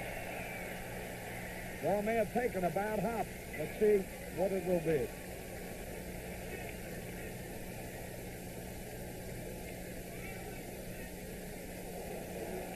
It's ruled a base hit. So it did take a bad hop. Here's Cepeda. That's a 3rd hit off McLean. Cepeda has 1 of them. Maris just got 1 of them. And pinch hitter Dave Ricketts got the other one.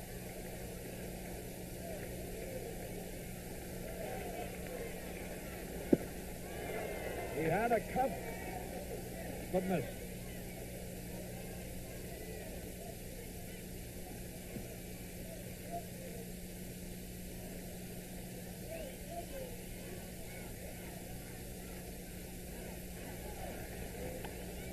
Popped up. That should be easy. Stanley makes the grab. Cepeda popped to Mickey Stanley at short. And here's Tim McCarver. Right out his first time. He's hitting .333 in the series. 7 out of 21. Cardinals have had no runners get past first. Only 3 got there. The fastball high.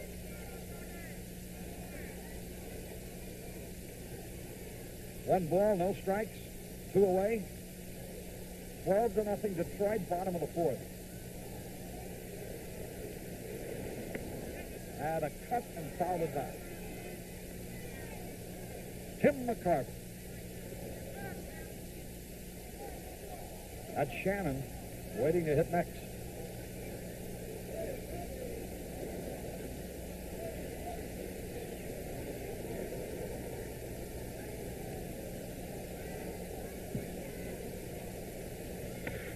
Line foul.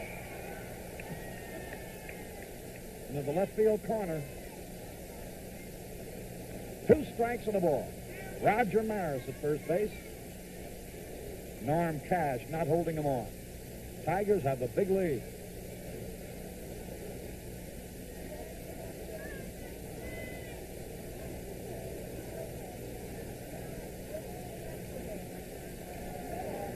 High. The 4 pitchers used by the Cardinals in that 3rd inning tied another World Series record. It's been done 5 times previously, a team using 4 pitchers in 1 inning. 2 balls, 2 strikes, 2 outs. 12-0 Detroit. Denny McLean. Struck him out. All out, and it's no runs. 1 hit, no errors, 1 left. And at the end of 4 full innings, it remains Detroit 12, St. Louis nothing.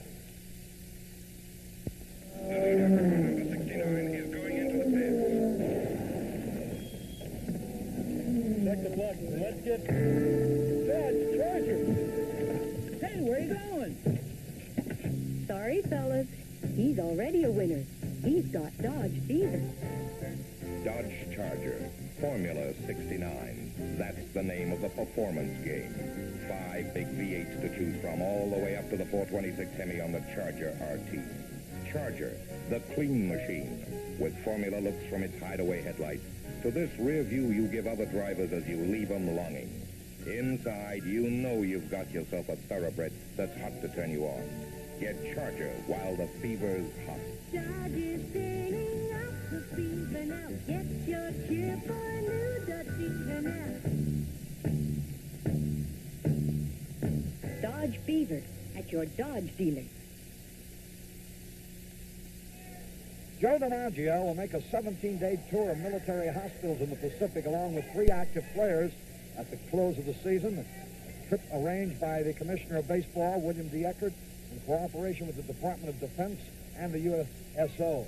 Outfielder Rick Monday of Oakland, pitchers Ron Klein of the Pirates and Ron Taylor of the Mets will accompany DiMaggio to hospitals in Japan, the Philippines, Okinawa, Guam, and Hawaii.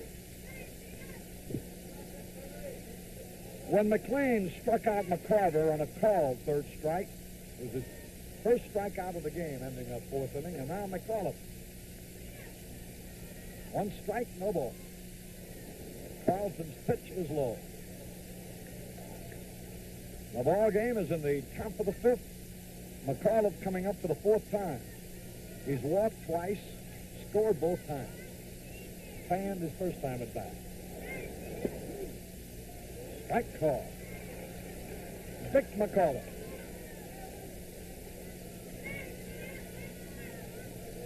Who started that 10-run 3rd inning with a walk. Walked again his 2nd time up in the inning and scored both times. Struck him out on a curveball.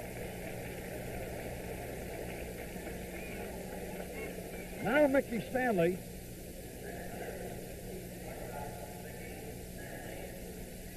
scored 2 runs in the 3rd inning. He's had 1 out of 3. Now has hit 5 hits in the series and 22 times at bat. Strike. Carlson very sharp with a fastball over the inside corner at the knee.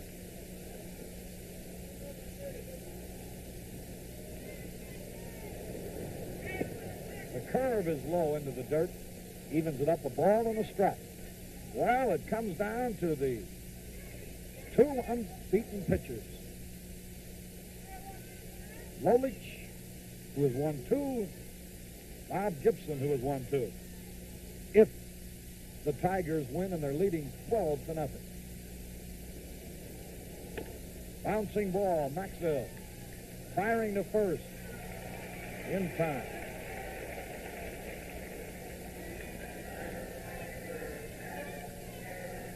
There's a mini portable camera that you see Tony Kubek doing all the interviews in the stands with. Or what won't they invent next?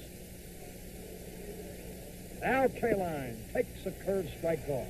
Just the advancement in the last 10 years here on television and what they've done is almost unbelievable. What'll it be 10 years from now? Al Kaline, who's had a great day. We're almost hit. Kaline with 2 hits in 1 inning, 2 runs scored, drove in runs with each of his hits, 1 the first hit, 2 the second hit. There she goes! No doubt about it! Home run! Al Kaline, 3rd straight hit. His 2nd home run. He now has driven in 8 runs. So he leads in home runs and in RBIs in the World Series. And in hits. Cepeda has 2 home runs for the Cardinals. And so has Lou Brock. Here now is Cash. A base hit.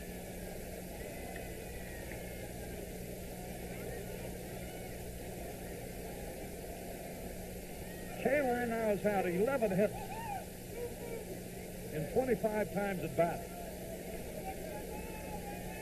He has tied Lou Brock of the Cardinals for the most hits in the series. Willie Horton. Tigers on a rampage. Popped up.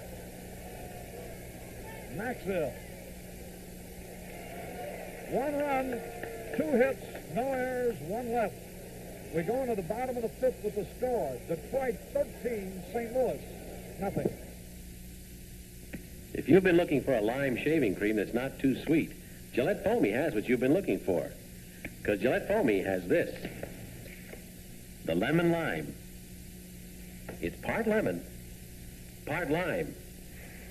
The essence of the lemon keeps the tang in the lime. And that keeps this shaving cream from smelling too sweet. Gillette Foamy with lemon lime. Wait till your face gets a taste of it.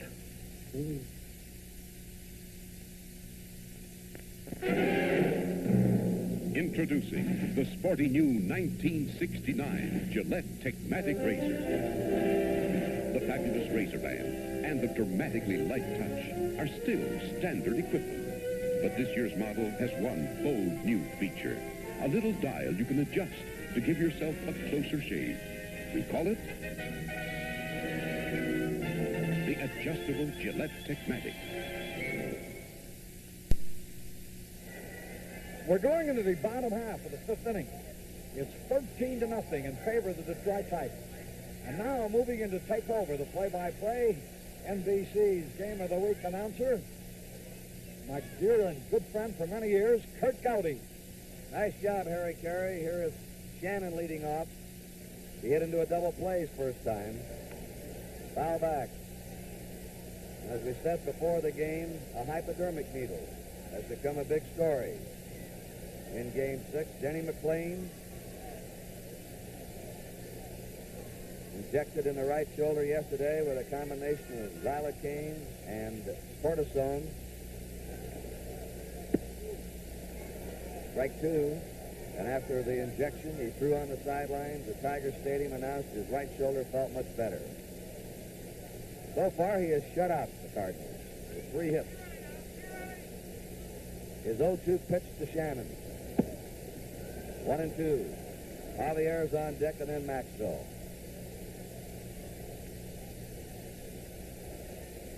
But they used a needle on those bats, too, Curt. Injected something in those, didn't they? A 1-2 pitch. Struck him out. Strikeout number 2 for McLain. We had a wire from some fan wanting to know if they would give McLain a saliva test after the game. No.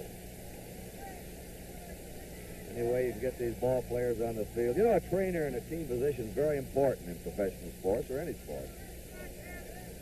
It's been said that a good trainer and doctor can mean 10 or 12 games in a standing, getting an injured player back in the lineup, keeping them healthy. 1 out, nobody on. Javier applied to right his first time.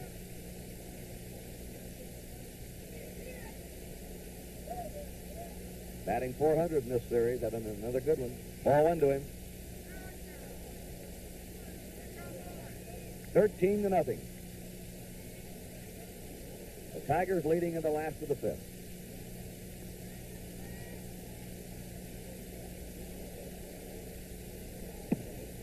Two and nothing.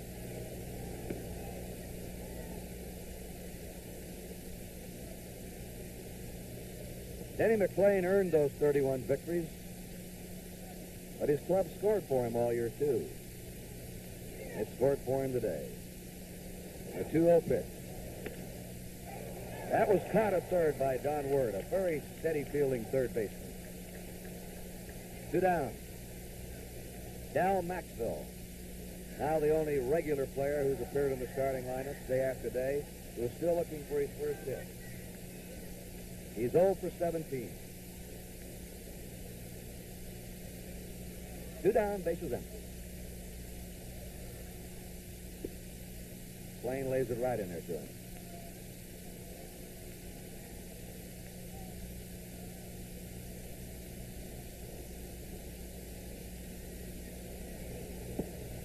His curve is outside. 1 ball, 1 strike.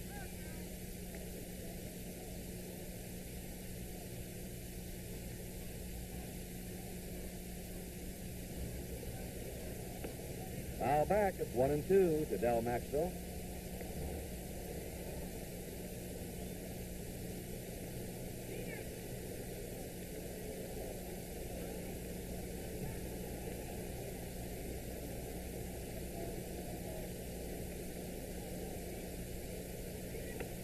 Fouled away.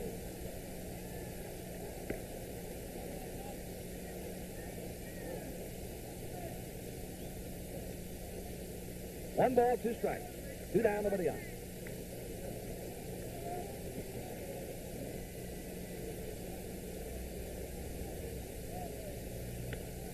Fly ball headed toward the right field corner, and it is a foul ball.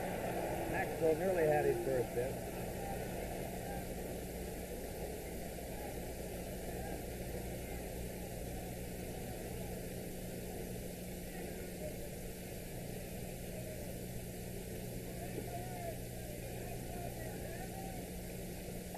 The weatherman says it's going to be nicer tomorrow. There will be, unless the Cardinals put on a miracle rally here. That's the pitcher, Carlton, on deck.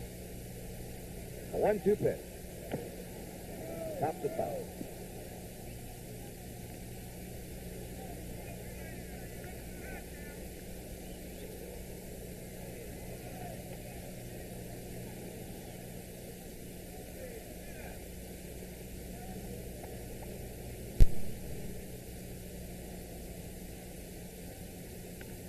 Another fly. That's headed toward the right field corner. K-Line hustling hard. Another great play by K-Line.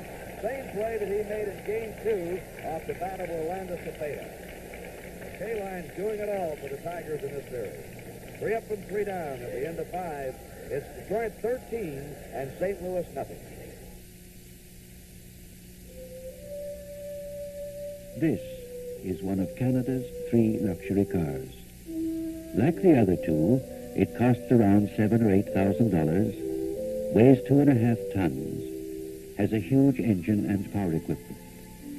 But this is the longest of the 3, the one with the 5-speaker stereo system, with a chrome steel torsion bar front suspension, built-in headrest pillows, slightly larger brakes, and if you like, a separate rear seat heater and defroster. Can you tell which luxury car this is by what goes into it? You should be able to. In the 6th inning, it's Northrop, Freehan, and Wirt for the Tigers. Northrop struck out and hit a grand slammer in the 3rd and flied out also in the 3rd. That was the inning that the Tigers sent 15 men to the plate, and that's a strike to him. And Northrop continued his grand slam pattern of the season. He led the majors in grand slammers and slouched one in the series. He sends that one down the left field line foul. 0-2.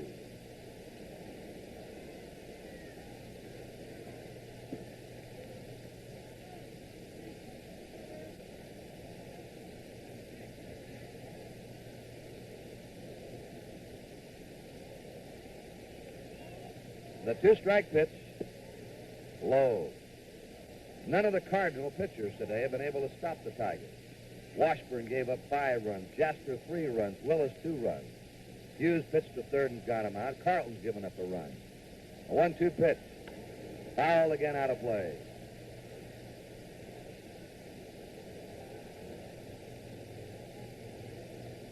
The Tigers still have some ways to go to break the record for most runs in a game in the World Series.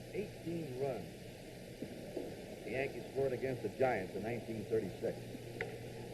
Line drive, Kurt Flood charging it. In front of him, base hit. 12 hits for the Tigers. Bill Freehan a single to knock in a run, walk, and grounded out.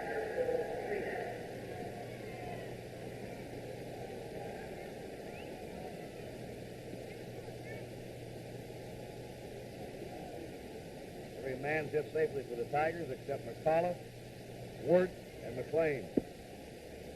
Curve is high.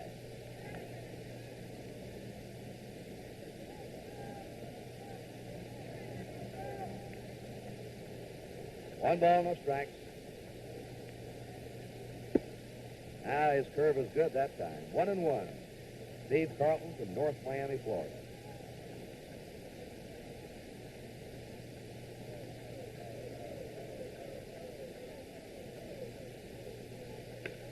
High fly, shallow right. Harris is coming in. Javier gives way to him. 1 down. Northrop stays at first. Don Wirt will be the batter. He's walked and hit by a pitch ball, popped up, he scored a run. He's hitting 091 in the series.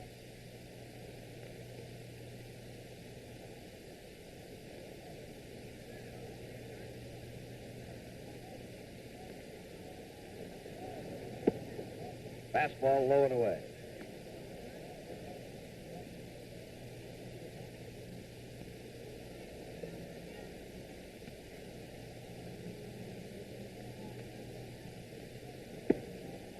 Curve is inside, a ball. 1-1, or 2-0. There's the man that, unless the Cardinals rally once again, will be carrying the load for the Cardinals in the 7th game. He won the 7th game in '64. He won the 7th game for the Cardinals last year. Throw to first. The way matters stand now, he'll be opposed tomorrow by Mickey Lolich, with everybody else in the bullpen on both clubs. 3-0.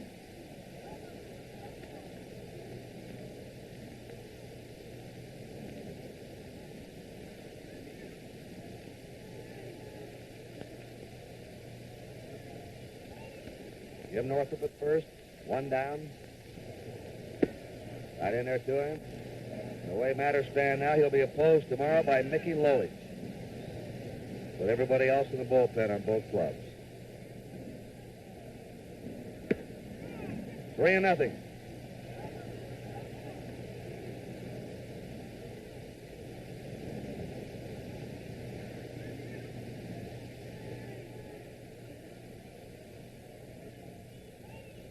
Jim Northrop at first, 1 down.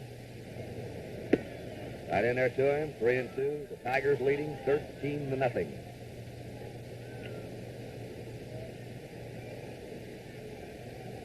Playing Word over to right. They leave him a big gap at left center. And he hits it foul. Northrop returning to first. You know, Kurt, the talk was that were the series to end today, that Lou Brock of the Cardinals would be the outstanding player and would receive the car that they give.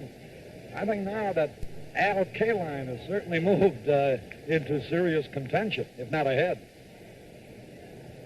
And they got him going the wrong way. It's to Cepeda. Cepeda to Maxwell. To the pitcher. Hits the runner. And Northrop holds it first, so they lost him in the rundown. They're calling it interference, Kurt. He interfered, they say. He's out. They'll give the put-out to the infielder closest on the play.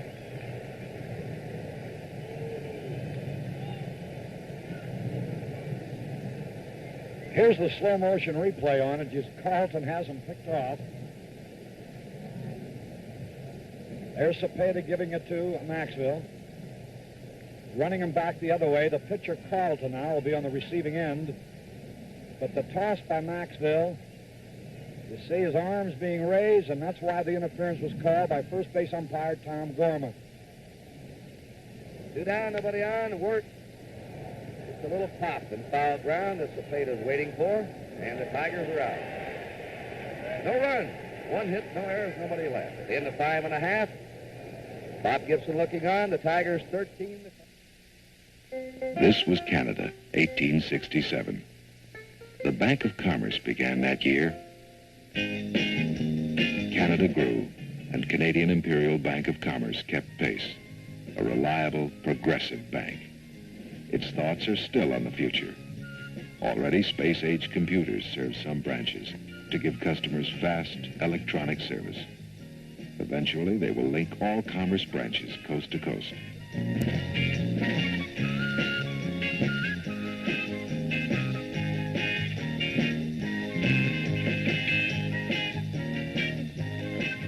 Also for the near future, Commerce cash dispensers.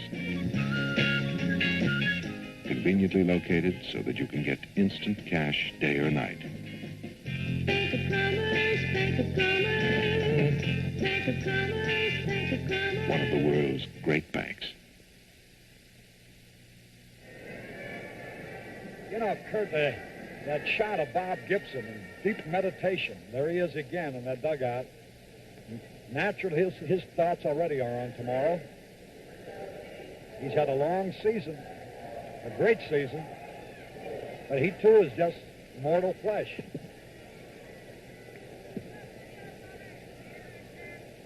He's allowed 1 run in these 2 games. He's won 7 World Series games in a row, an all-time record. Bobby Tolan now is batting for Carlton. We'll have another Cardinal pitcher in this game in the 7th. Bobby Tolan. Ball 1 to him.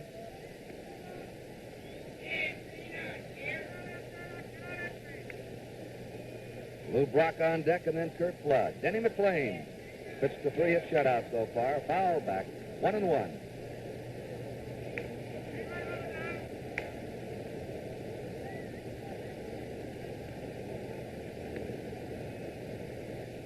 There's Brock. Bobby Tolan is a cousin of the late Eddie Tolan, the gold medal winner in the 100 and 200-meter dashes in the 1932 Olympics. Lives in Los Angeles. He was a star pitcher at high school at Fremont High in Los Angeles. Now he's an outfielder. 1 ball, 2 strikes.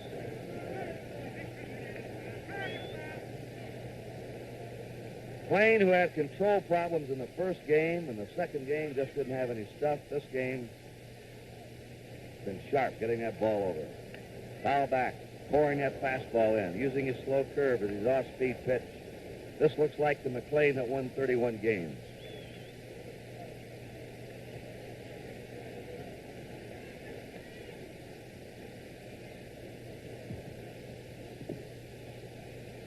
A 1-2 delivery. There's his slow curve and it's popped up, racing over toward the seats as Cash out of play. Right in back of the commissioner's box.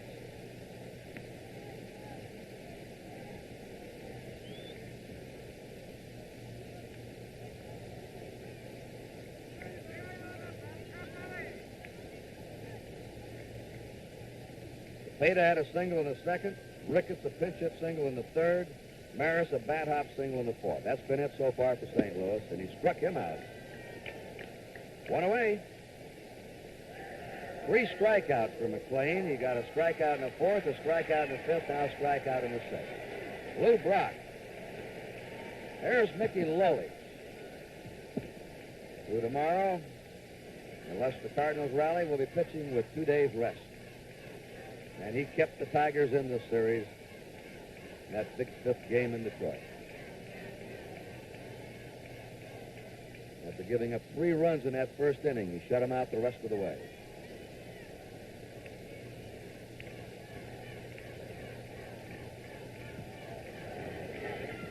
A ball. You know, Harry, I don't believe he's pitched with 2 days rest all year, but he should be fresher than Lombard, who had to pitch the last day of the 1967 season to give the Red Sox the pennant. Of course, the Tigers winning easily. None of their staff was under strain there in the month of September. That's true. He certainly looks fresh enough right there, doesn't he? And strong. A great pairing for tomorrow if it ends this way here today, Kurt. You know, he's watching the game on television right now, Kurt. Have a monitor down there, huh? Watch the rerun. A 1-1 pitch. Foul back by Lou Brock. You know, Kurt, those ball players sure love to scout the umpire's work during the game. Well, as Harry pointed out, Brock or Gibson looked like a shoe-in for the star of the series. Now, Kaline has 11 hits. Brock has 11 hits. Kaline now leads the series in RBIs. Kaline got the big hit in the 7th inning. Day before yesterday in Detroit with the bases loaded. The hit that put the Tigers out in front. He's had 3 hits today and 4 RBIs. Bounding ball to second. Bad hop. And Brock is on his 12th hit. So he leads the series now in base hits. And he has a chance, and even though they're 13 runs behind, he had a chance to break the World Series stolen base record. He tied his own record this year with 7 that he set last year. They're already yelling, go, go. Yeah, with the Cardinals 13 runs behind, for the St. Louis crowd, they want to at least have the satisfaction of seeing Brock steal that base. Of course, Bob Gibson and Mickey Lolich will have a shot at that outstanding player record. In there for a strike to Curt Flood, who's lined to short and fly to right. 13-0, the Tigers leading. Cardinals batting last of the 6th. Now let's watch Brock. Foul back. Brock sometimes gets accused by the opposing players of running when he shouldn't be running, when the Cardinals are way ahead or way behind. He says, listen, the best thing I do is steal a base. Why shouldn't I? Does a hitter go up there and try not to hit a home run if that's the best thing he does? He's an offensive player. Foul again, out of play. 0-2. He's given no indication, Kurt, that he intends to try to steal. He hasn't taken the daring lead that he usually does.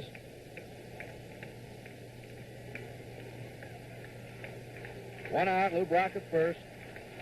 No balls, 2 strikes to Kurt Flood. Flood fouls it back again. Brock again was just holding there. Had his short lead.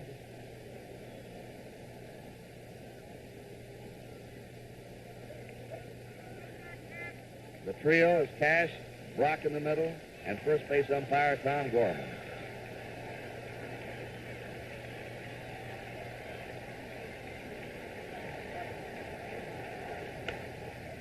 Line foul into the stands down the right field line.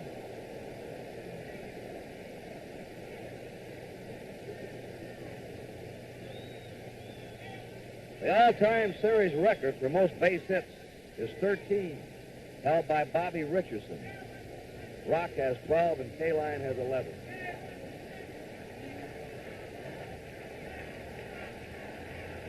Blaine pitching with 2 strikes, and a curveball strikes out Flood. Blaine's starting to come up with that strikeout pick. Looks like he's getting easier. He's got a big lead, of course, which is a big help to him. But also that right shoulder of his might be loosening up as this ball game goes along.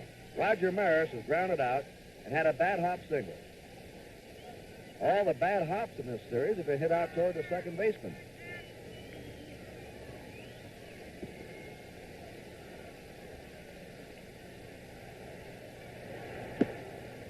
Last ball is too high, 1-0. 13-0, Tigers ahead. Cardinals have 2 out, Lou Brock at first. K-Line and Brock now are the only players in the series who have hit safely in each game.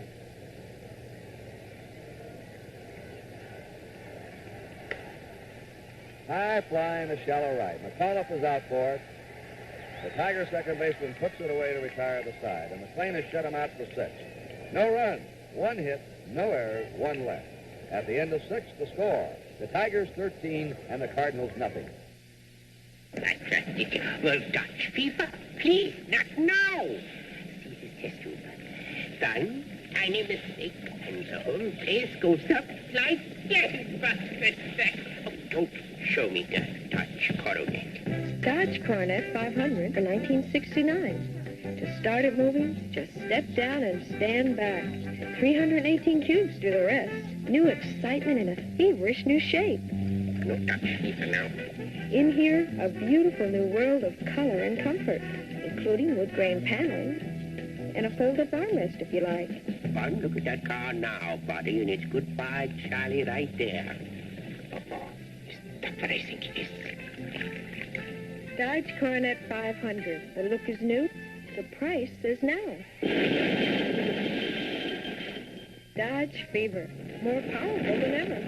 Dodge is turning up the fever now. Wayne Granger is coming on to pitch for the Cardinals. He'll be their 6th pitcher.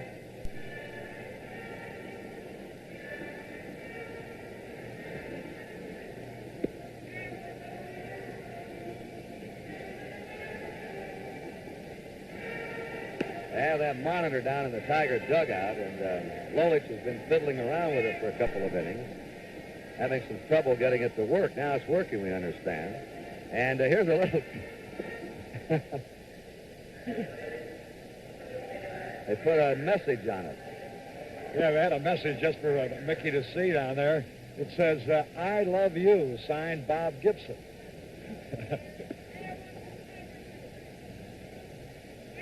What's that he says? I said, where's the message at? They're taking it off now.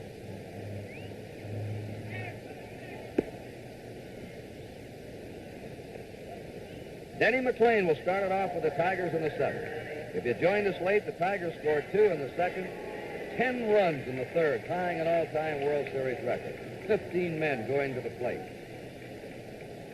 Another run in the fifth. Kaline is homered in the fifth. Northrup a grand slammer in the third. McLean is hit into a double play, sacrificed and struck out.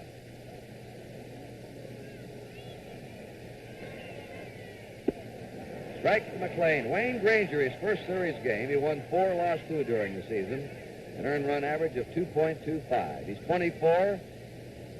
He was born and still lives in Springfield, Massachusetts. Strike 2. 0-2. So it's been Washburn, Jaster, Willis, Hughes, Carlton, and now Granger.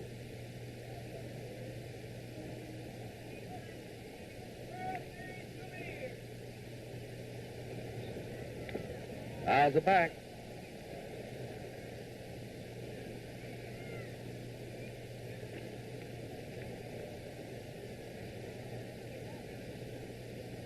No balls, 2 strikes to Denny McLean. Outside, 1-2.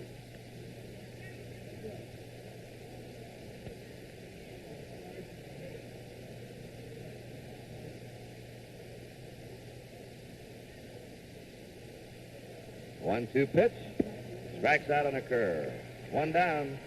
Dick McAuliffe had 2 walks in the third inning. He struck out twice also. And with those 2 bases on balls, 1 intentional, he tied a series record done only once previously by that slugger, Lefty Gomez, the former Yankee pitcher. One of the worst hitting pitchers of all time. You imagine Gomez walking twice in an inning? Foul ball back. He's been here around the series. Whoever that pitcher was against him should be investigated.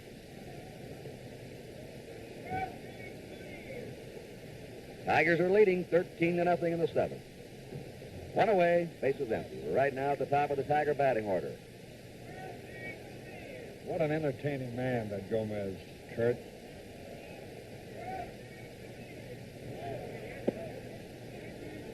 Boy, I always liked his quip at the end of his career that I'm throwing harder than I ever did, only the ball is getting up there twice as slow. A 1-1 pitch. Look out. Olive jackknifing back. 2 balls, 1 strike. It was Gomez who, in the pressure of the World Series, stopped to watch an airplane fly over Yankee Stadium. Kept the batter and everybody waiting.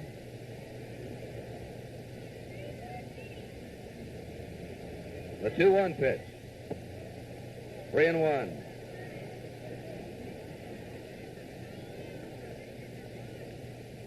Tigers have received 6 walks in the game. Pollock's series average right now is 261.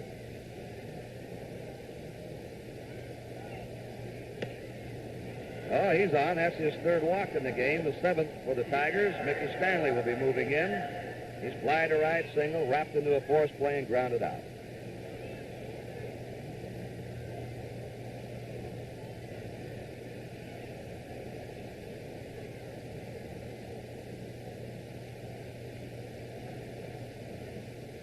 One more walk by McAuliffe in the game. He'll tie a record of 4 walks in the game.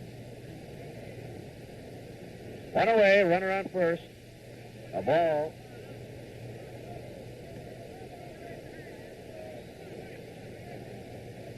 Al Kaline on deck. Quiet Cardinal crowd.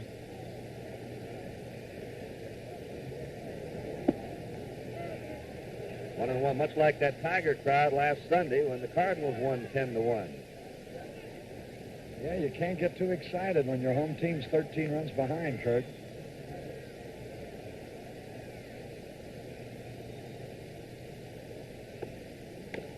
Fouls it off. 1 ball, 2 strikes. I will say you have proved yourself a prophet. You predicted in our conversation that you thought it would be a 7-game series. Al Kaline on deck. You know, his right one.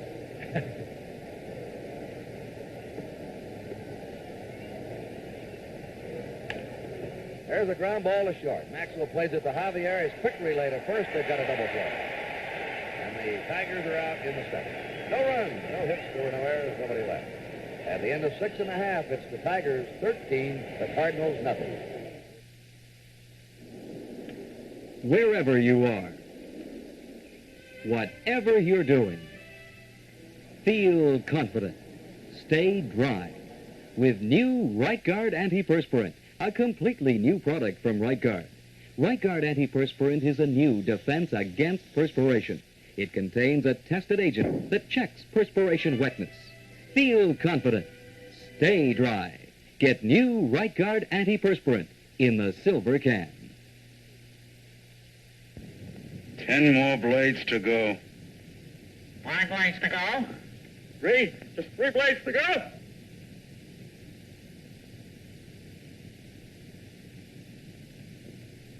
That's it? I used up all the old blades? Now I can use the new Gillette Super Stainless Steel blade with the miracle plastic coating on the edge. They say it's supposed to spoil you. The spoiler. Pause briefly for station identification.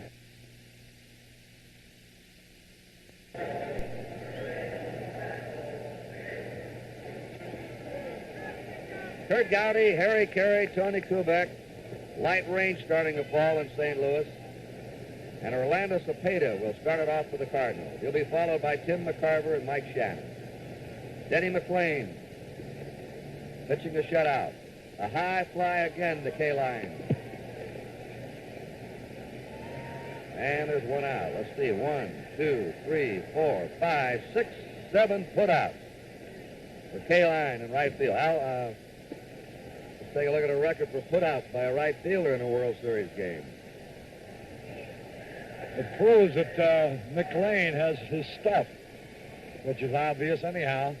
That high, good riding fastball of his, making him hit the ball in the air. Tim McCarver is lined to right, struck out. 13-0, Tigers ahead. The line shot, K-Line coming on, he can't get that one. Fields it on a hop, a single for McCarver. That's the 4th hit for the Cardinals.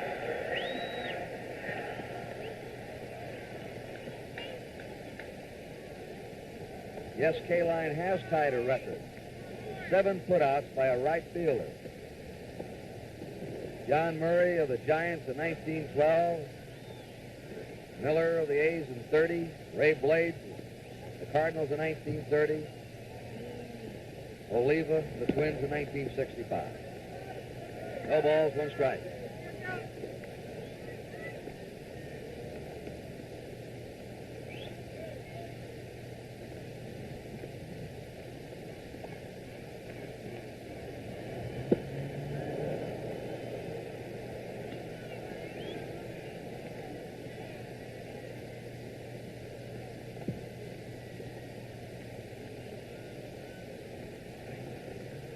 That's 6. Let's double check that. 1 more and he ties it.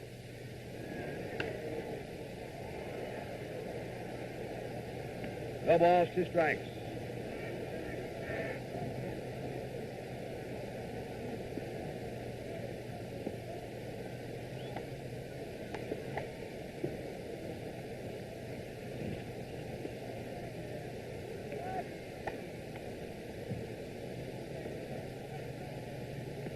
Carver at first, 1 down. Shannon fouls it back, 0-2. Denny McClain's father was an insurance salesman who got McClain interested in 2 things as a youngster: playing the organ and playing baseball. And they're both paying off for him. McClain's father used to give organ lessons on the side to his son and other people. Foul ball. And today, Denny is playing the right tune. And I bet his father-in-law, Louis Boudreau, is mighty happy today because I know how much good-natured kidding he's been taking about Denny during this series. No balls, 2 strikes to Shannon. 1 out, McCarver at first. Just missed that corner.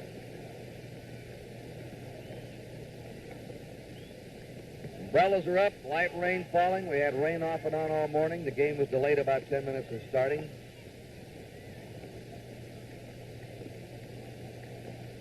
The infield is starting to become dampened down. A 1-2 pitch. Ground ball in the hole. Nice stop by Stanley's throw is in the right field. McCarver getting up, going to third, and in the second is Shannon. Kaline pegs it into Freehan at the plate.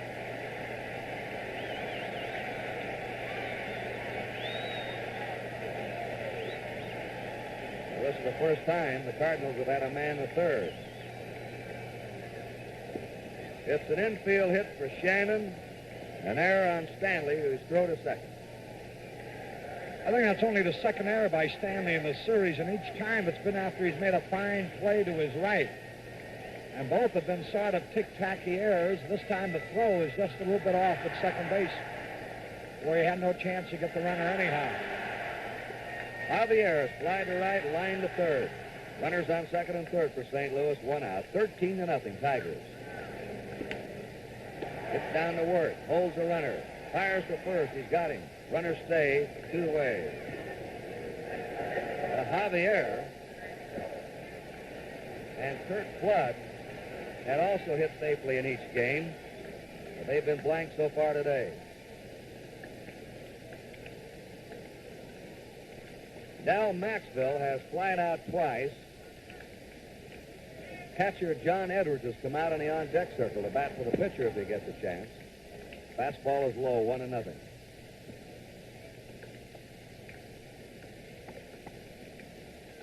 Lest the Cardinals rally, Game 7 tomorrow.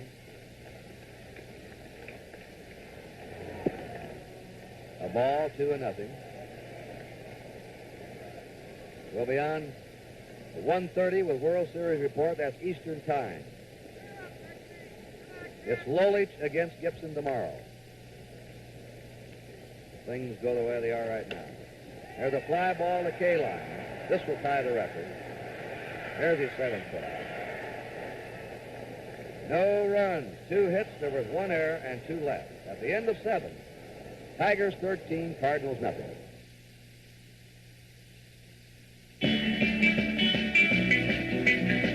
Just look what Plymouth up to now. Just look what Plymouth up to now. Driving will never be the same again for you. Introducing the 1969 Plymouths. Fury. This year it's a whole new car. Longer, wider, completely redesigned from rubber to roofline. Belvedere, our mid-size success car. 26 models, 18 colors, 76 interiors. Valiant, the compact that didn't get bigger, just better. Barracuda, 4 great engines, 3 great bodies, and a torsion bar suspension for true sports car handling. See what Plymouth's up to now at your Plymouth dealers. Just look what Plymouth's up to now. We pause now for station identification. This is the CBC television network.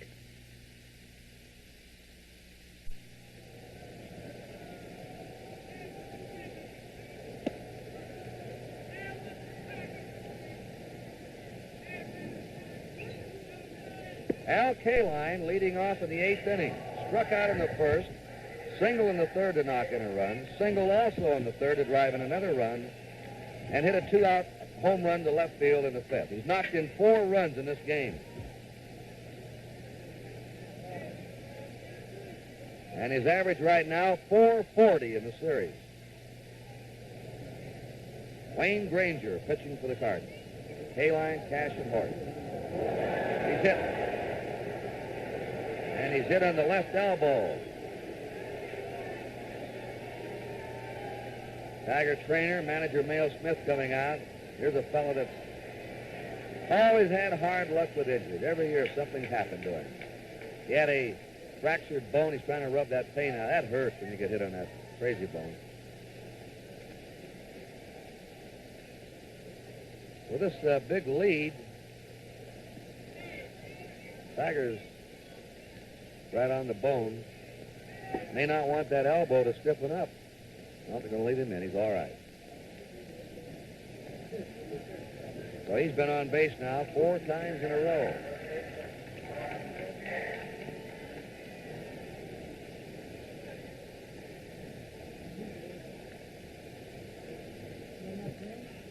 Kaline's now been on base 6 times in his last 7 up. Norm Cash has walked and had 3 hits. Hits it hard to Cepeda. It's a fair ball. Steps on first, and that's it. Going to second is Kaline. 1 down. 13-0. Tigers leading. Top of the 8th. Willie Horton doubled to knock in a run in the 2nd. Walked and had an infield hit in the 3rd. Popped up in the 5th. 2 out of 3. Horton batting .263. Big lead. Tigers right on the bone. May not want that elbow to stiffen up. Well, they're going to leave him in. He's all right. So he's been on base now 4 times in a row.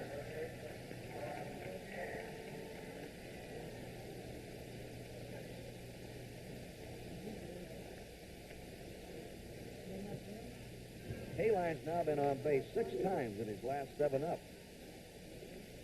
Norm Cash has walked and had 3 hits. Hits it hard to Cepeda. It's a fair ball. Steps on first, and that's it. Going to second is Kaline. 1 down. 13-0. Tigers leading. Top of the 8th. Willie Horton doubled to knock in a run in the 2nd. Walked and had an infield hit in the 3rd. Popped up in the 5th. 2 out of 3. Horton batting .263.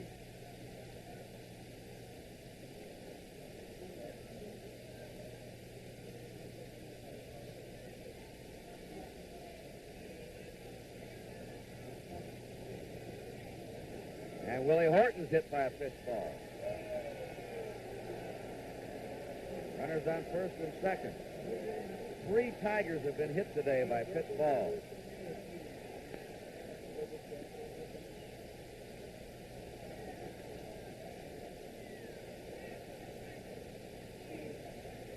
They've had 7 walks and 3 hit batsmen. Jim Northrup struck out, hit a grand slammer in the 3rd, flied out in the 3rd. That was the inning. The Tigers had 15 men up and singled to right in the 6th. To the box. So Maxwell for 1 over to first for the double play. 1-6-3 on that one. No runs for the Tigers, no hits, there were no errors, 1 left. At the end of 7.5, Detroit 13, St. Louis nothing. This bank began the year Canada began and grew along with Canada. All along the way, wherever history was being made, the commerce was there. Reliable, progressive, a real working bank. Serving the loggers, the miners, the oilmen.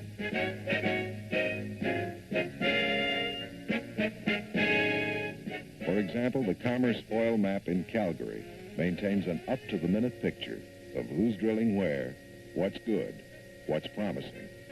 An important service to customers at Canadian Imperial Bank of Commerce.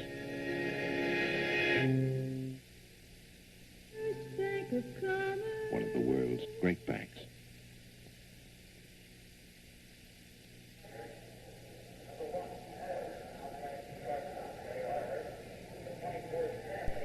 Ray Euler's gone to shortstop for the Tigers.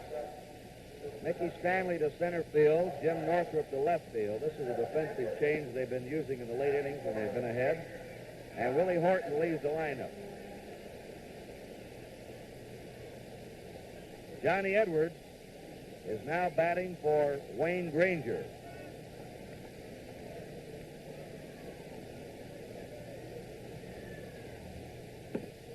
Playing high with his fastball, 1-0.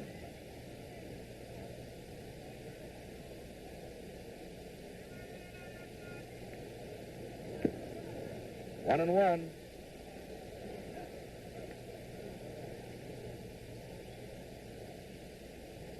First time we've seen Edwards at the plate. Been an outstanding backup catcher. Hit .239 during the season. Fouls it back, 1-2. He had 3 homers this year and 29 RBIs.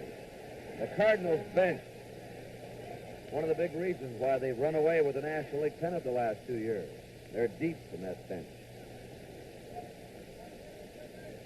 They can rest their players. Injuries haven't bothered them. Foul ball back. They've got those pinch hitters to come up in the late innings. Edwards played with the Reds in the World Series in 1961. A steady rain coming down.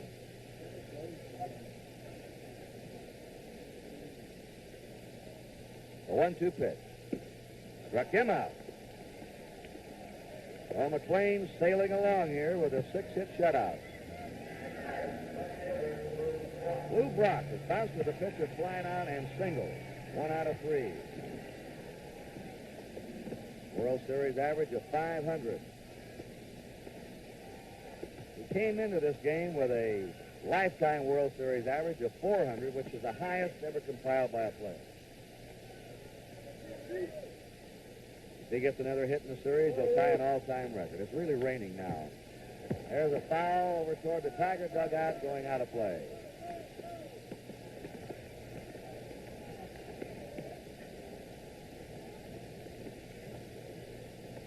So games 4 and game 6 have been plagued with bad weather.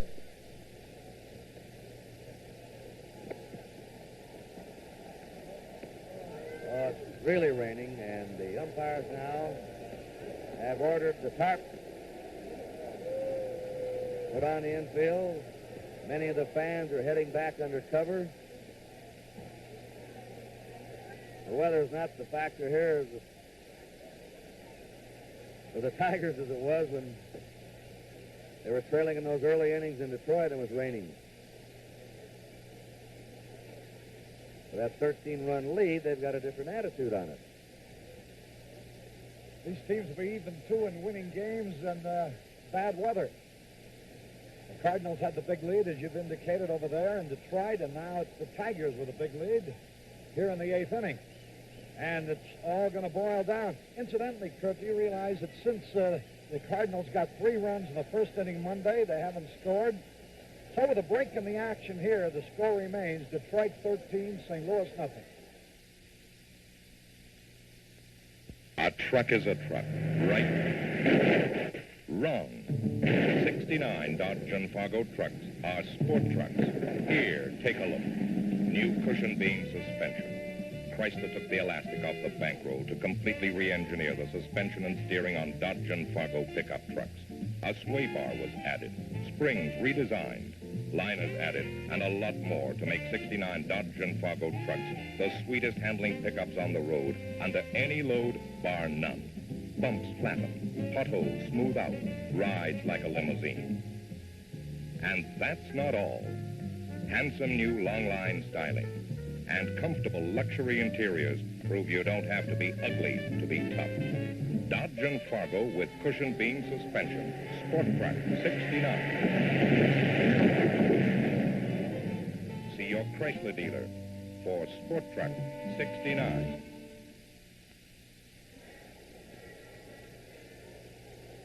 The ground crew placing the tarp down.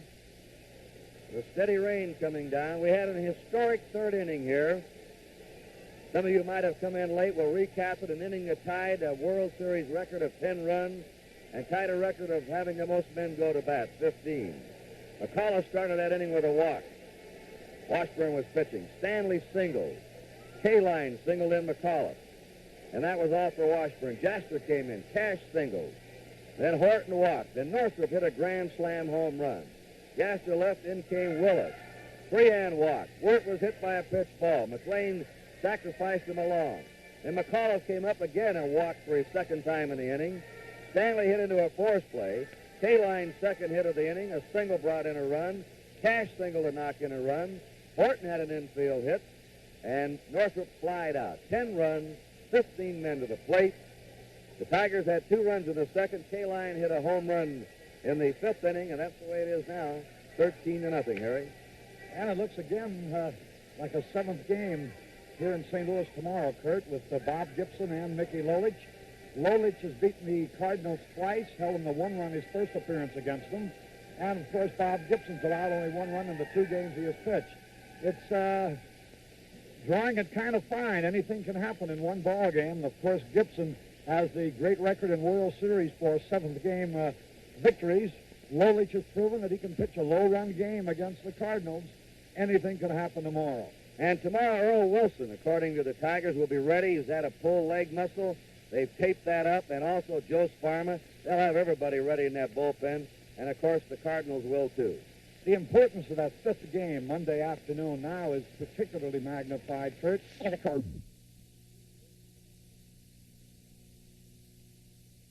We'll be back to Bush Memorial Stadium in St. Louis in 1 minute.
Time was called at 3:21 here, St. Louis time.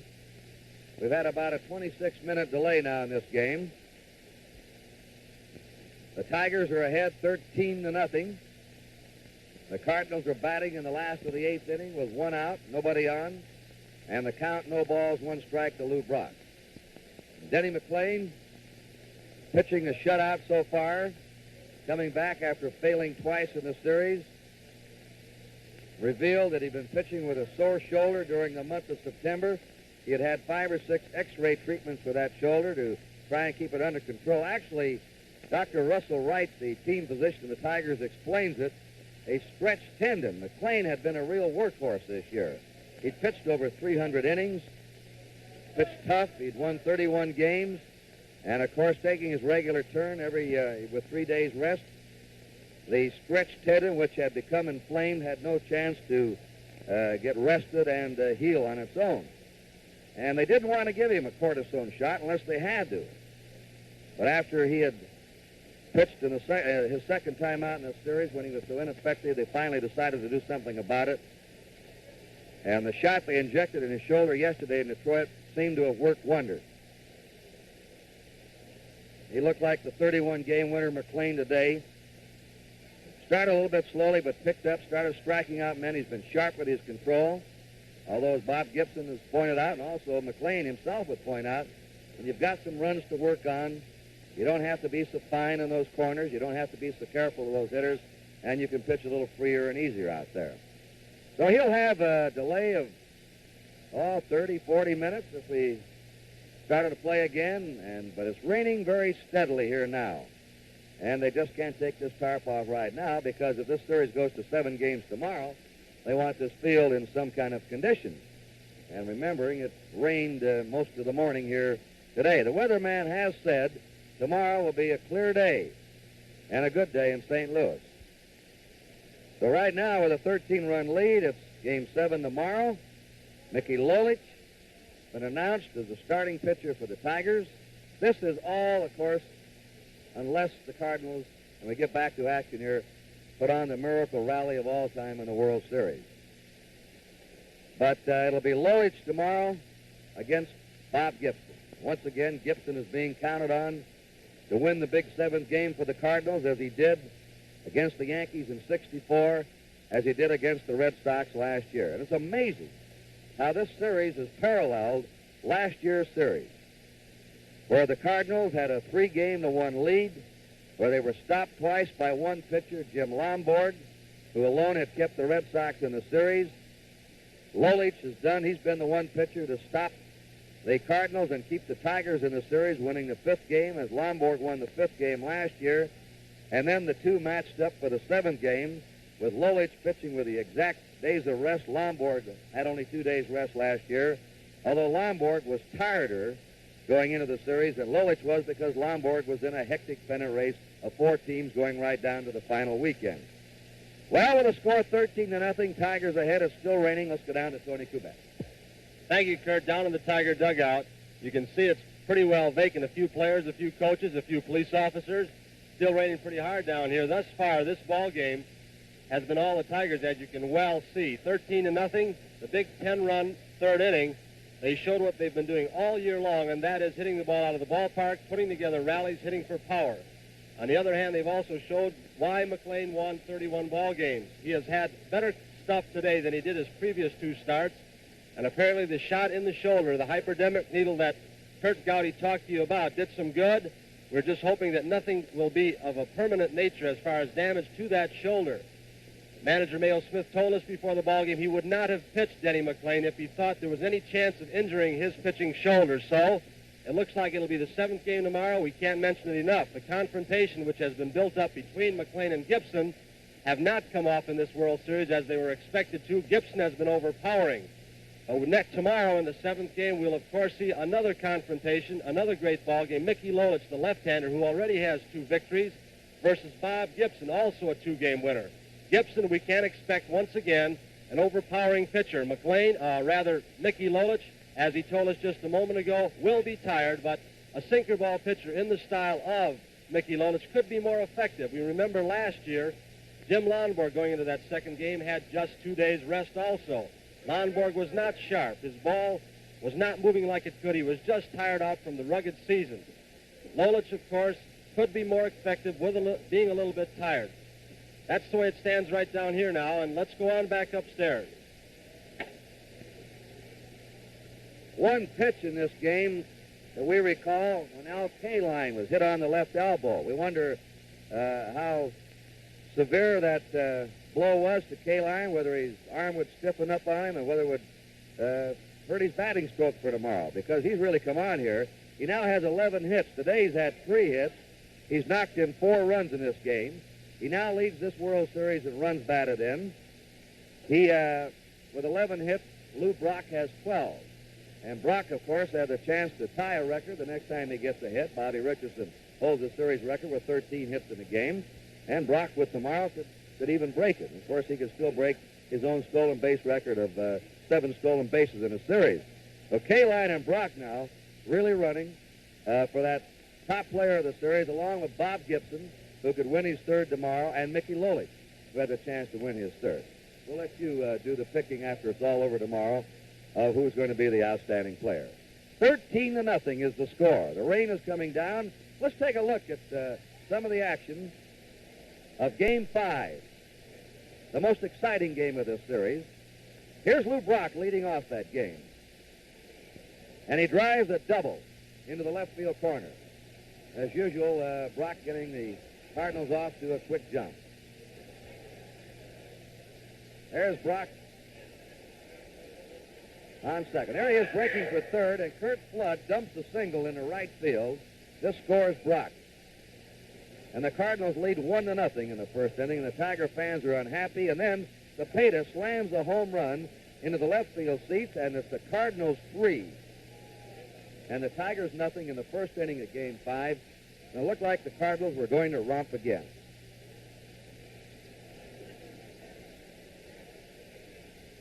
Here in St. Louis again, rain coming down, tarp on the field, time called at 3:21. It is now 3:52 St. Louis time. Going on with our tape package, that's Mickey Stanley getting a triple into the right field corner. After Cash walked, Willie Horton, he was being played well over to left center, slams an extra base hit into the right center field area. Stanley scoring. And with 2 outs, a gamble there as Willie Horton goes into 3rd. And now Jim Northrup. A bad hop. That was a big break for the Tigers, that bad hop off the glove of Javier. Thornton scored, and it's a one-run ball game at this time in Game 5, with the Cardinals leading 3-2. This was the only close game we've had in this series. The Cardinals have won 4-0, 7-3, and 10-1. The Tigers have won 8-1, and they're leading here 13-0 today. Now it's Al Kay lineup. This has been the biggest hit in the series for the Tigers with the bases loaded. Oh, that's the pitcher, Lolich. And that, by the way, we'll talk about that when Roger Maris and Lou Brock come in. Mickey Lolich single with 1 out. And now here's Al Kay lineup in the 7th inning. The Tigers are trailing by 1 run. The bases are loaded.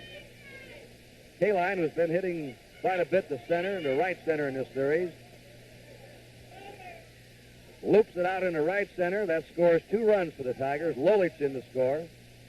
The go-ahead run right in behind him, Dick McAuliffe, and now the Tigers lead by a score of 4-3. These are tape highlights of Game 5, and those Tiger fans, of course, went crazy. They hadn't had much to cheer about at Detroit. And Cash drills one into right field, which gave Lolich an insurance run to work with, and that's the way it wound up in Game 5, the game that sent the Tigers back here to St. Louis for Game 6.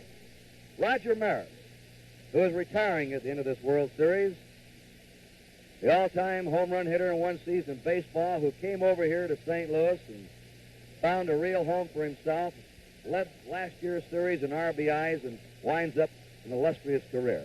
And, of course, the fantastic Lou Brock, one of the most exciting players in baseball history. We appreciate you fellas coming up here to our NBC booth, and I don't imagine either one of you too happy right now with the score, right? Well, not right at the present, Kurt. We got down a little bit, and we've had a hard time trying to come back. Lou, how do you feel about it? Well, I tell you, if 13-run leads is better than being behind 1-0 at this point, I think you can relax more with a 13-run trailing by 13 than you can with a 1-run lead. Bob Gibson made a statement, and anybody that's followed baseball knows it. What's it? You lose by 1 or 50 runs, you've lost the ball game, and tomorrow you forget it and start all over again, right? That's right. It doesn't make any difference, Kurt. If you're going to lose, you might as well lose big rather than lose a 1-0 ball game. At least if you lost big, you feel you're out of it. Lou, how has McLean impressed you today? Has he been sharp? Well, Kurt is perhaps the same as he was this past couple of days. He's throwing the ball to the corners, and as he did before. With a 13-run lead, however, he can afford to make a few more mistakes than he did previously. You were on first base with the Tigers ahead 13-0. You've stolen 7 bases. You've tied your all-time World Series record. You didn't make any attempt to go. Would you explain that? Yeah, well, 13-run behind and rainy track, wet track. Don't see any sense in jeopardizing running to second base. Lou, it said you're just now coming into your own. You're 29 years old, and you're just maturing, and you have even better years ahead of you. Do you feel that way? Well, I hope they're right. Of course, you never know, but anytime you put on a uniform, you go out on the field, you try to get everything you got, and, of course, I hope whoever made the statement, I hope they're right. Raj, what about Gibson and Lolich tomorrow? Let's see fellows put on the Miracle Rally. Well, it ought to be a real good ball game tomorrow. They're both real good pitchers, and they've both got 2 wins under their belt. We hope to win it naturally. We count on Gibby a lot, and it's a crucial game, and Gibby's been good in crucial situations, so we're looking forward to him to take it now. Harry, come on down here a minute. I want to turn the mic over to your own broadcaster, Harry Carey. I'll slip out here. I'm sure you can ask these fellows some questions. You live with them. Well, fine. Thank you very much, Kurt. But I tell you, they're taking the cover off the field, and we're not going to have time for any more interviews up here. Raj, thanks for coming up. Lou Brock, likewise. Tim McCarver. These ball players, of course, have to return down to the field now. Thanks so much for coming up here. Thank you, Harry. Good. You saw and heard from Roger Maris, Lou Brock, Tim McCarver, but now they're taking the cover off the field, and the ball players must return to their dugouts. There's the commissioner of baseball, William Eckert, along with umpire Doug Harvey, talking things over. The rain has stopped, and the forecast was that the rain would last only 20 minutes. I think they just about hit it on the nose. The score hasn't been changed any. It's still 13-0 in favor of the Tigers. And we had to cut short the interview with Bob Gibson downstairs, but he is ready, as I'm sure you could tell, as is Mickey Lolich, for the decisive 7th game tomorrow afternoon. Kurt, the cover's off the field, and the rain has stopped. The Cardinals will get a chance to bat in the bottom of the eighth and the top of the ninth. Tim McCarver was kidding me, Kurt. He said, gee, he says, I caught a terrible game today, meaning that he was calling wrong pitches. Of course, all in jest, as the Tigers pounded the ball for 12 hits and 13 runs so far. And the Cardinals themselves, just like the Tigers, look forward to tomorrow. Both teams are confident. The players are relaxed. I think it's going to be a tremendous wind-up to a fine series. We have had a 37-minute delay so far. McLean will be given time to warm up again. With a score 13-0, the Tigers. And when the Cardinals come back to bat, there will be one out, nobody on. Lou Brock will be the batter, and the count to him is no balls and one strike. But we'll be back to Bush Memorial Stadium in St. Louis in 1 minute.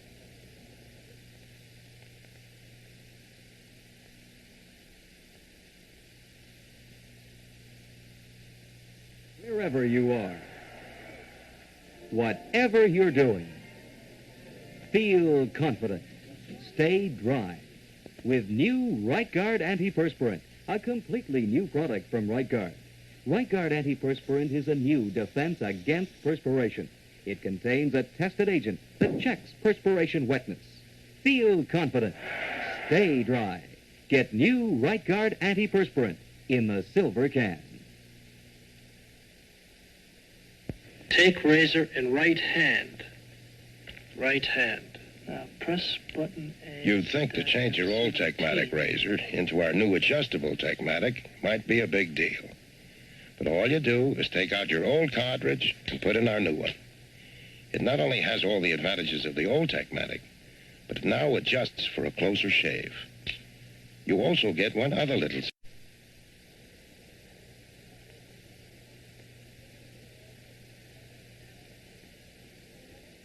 They have dumped the water off the tarp in the left field.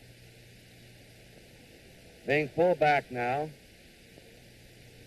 and will be rolled and removed.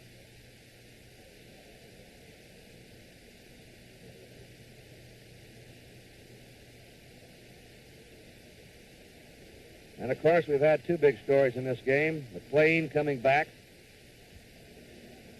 A bad shoulder after cortisone injection yesterday in that shoulder in Detroit. He's pitched a shutout so far. And the big 10-run third inning by the Tigers, which tied an all-time World Series record of runs scored in a single inning and tied the record of the most men going to the plate. In that inning, McAuliffe walked, Stanley single, K-line single.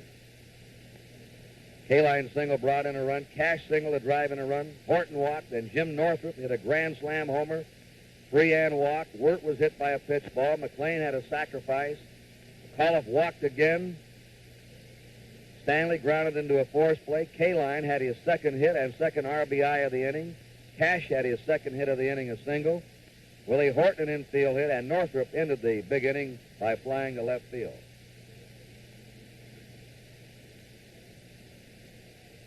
Takes you back to Saturday, October 12th, 1929, when the A's were trailing the Cubs 8-0.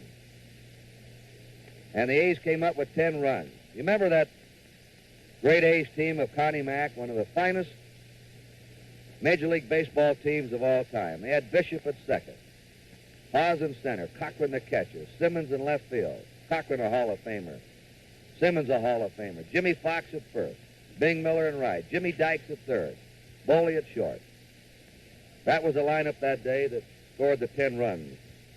And the Tigers today became the first team in the World Series to score 10 runs in an inning since 1929. The Tigers are out in front of their dugout, loosening up. They'll have to take the field.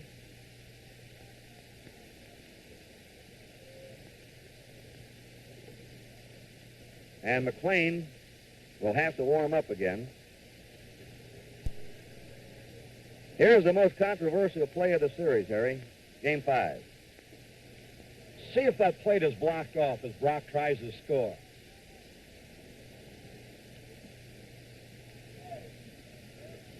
Did his foot get in there or not? That's what the big argument rages about. Brock says yes. The umpire said no, and so did the Tigers. Here's the play again, Kurt. This was in the 5th inning. Javier singled. Willie Horton picked the ball up, fired to the plate. And it looks like his foot just missed the plate in front. It looked like Freehan, who was a fine football player in college, used that ability as he blocked the plate beautifully. And it's interesting, many wondered why Brock didn't slide. You know, Kurt, I've read a lot of things about that. I bet you were 16 times during the season that Brock scored standing up on that kind of a play. His theory is that if you slide, you're more easily blocked off the plate because you can only slide one straight way. And that if you go in standing up, even though the plate is blocked, you can pick a corner of the plate that is unexposed and jab it with your foot. Whereas if you slid, you'd be completely blocked off.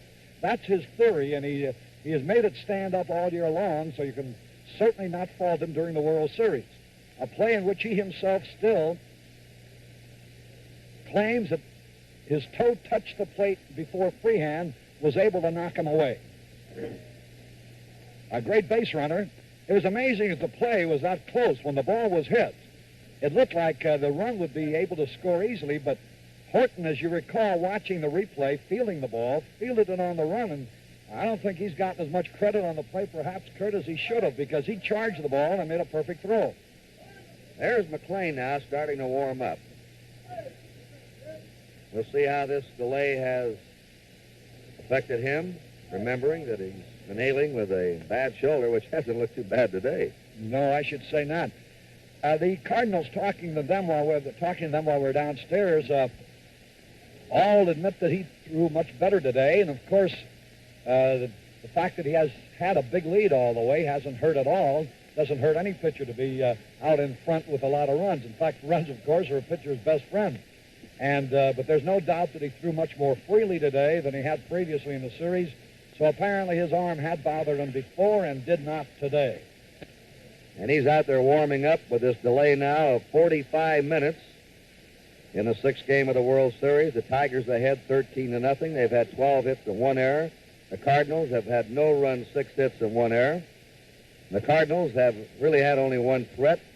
In the 7th, they had runners on 2nd and 3rd. 1 out, but Javier bounced to 3rd, and Maxwell flied to right to end the inning. That's the only real jam that McLean has been in. And when Maris and Brock were up here, they weren't too happy, as you could expect, behind 13 runs.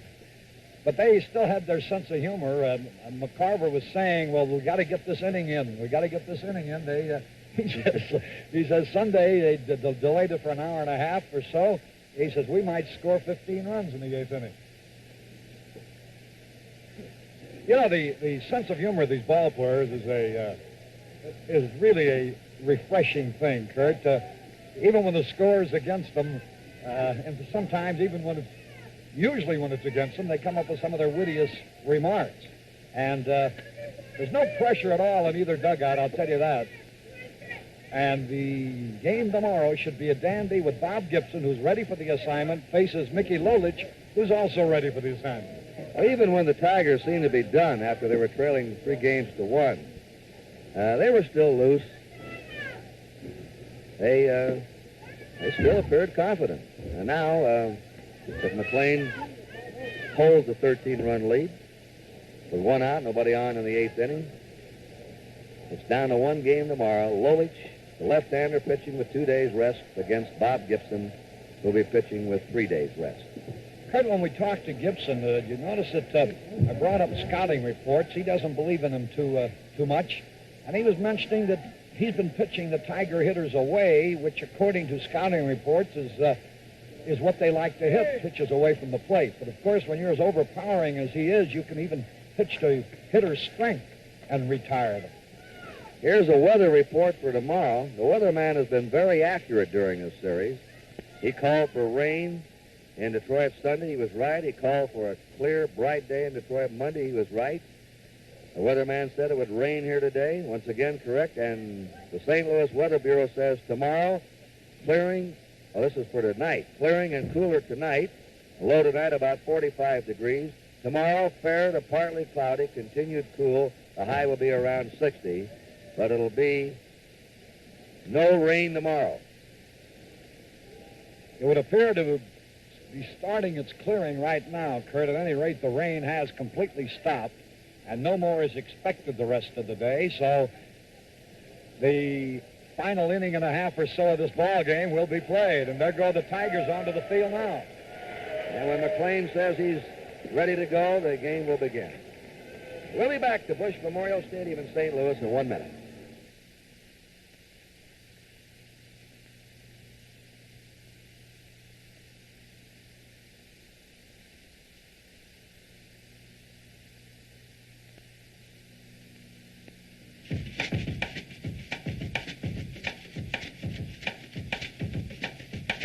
Just look what Plymouth's up to now. The all-new Plymouth Fury for 1969. So big, so beautiful, so fresh in design, it's hard to believe this is a popular priced car. Fury has more comfort, more roominess, more luxury, and behind the wheel, more excitement.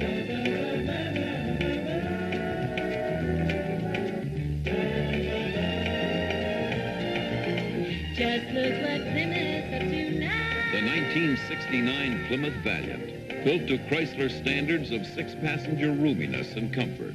The honest compact.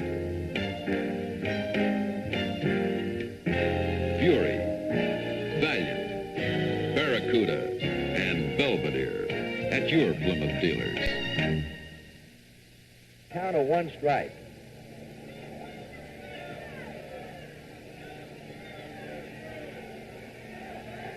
A 49-minute delay.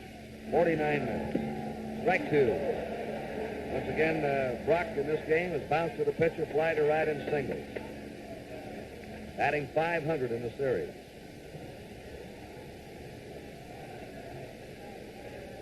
McLean has struck out 5 today. He hasn't walked a batter. His 2-strike pitch. His curve is low. 1 ball, 2 strikes. Kurt Flood is on deck.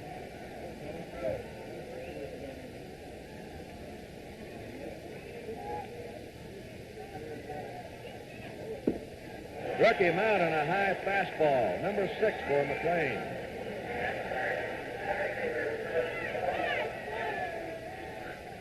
Kurt Flood has lined to short, popped up, struck out.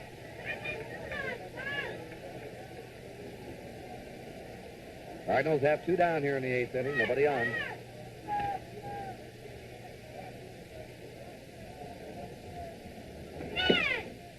High and away for a ball.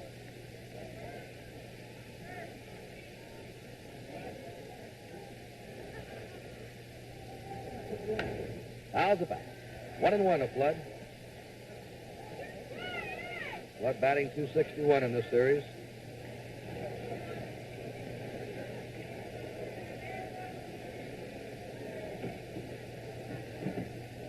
Play him straight away. Curve dropped in. Strike 2. 1 ball, 2 strikes. Kurt Flood, the most consistent hitter for the Cardinals all year.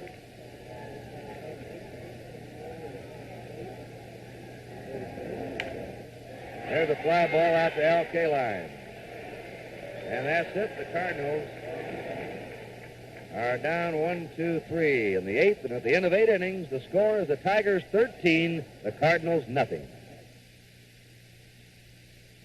Jeremy I. Parsons got a red convertible loan from the Canadian Imperial Bank of Commerce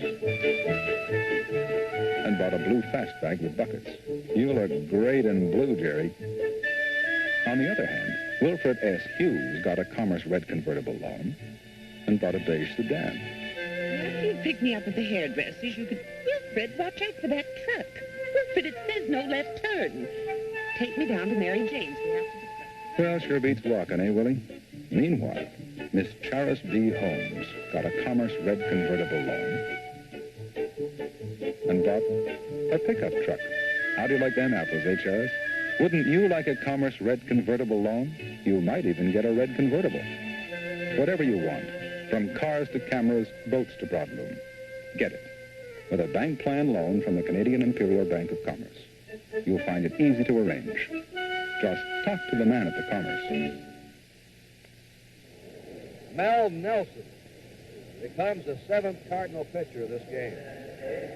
I want to remind you that next Sunday, NBC Television will present AFL football in the first games of their weekly Sunday doubleheader. Houston Oilers will be playing the Boston Patriots at Boston, and Denver will be at New York, Shea Stadium against the New York Jets. In the second game, it'll be San Diego at Oakland and Cincinnati at Kansas City. The second game will be out in Oakland with Kyle Rote. It should be quite a game. The San Diego Chargers and the Oakland Raiders. 7 pitchers by the Cardinals, 8 used by one club in a game is the record. The Reds against the Yankees in 1961. And the Cardinals last year against the Red Sox.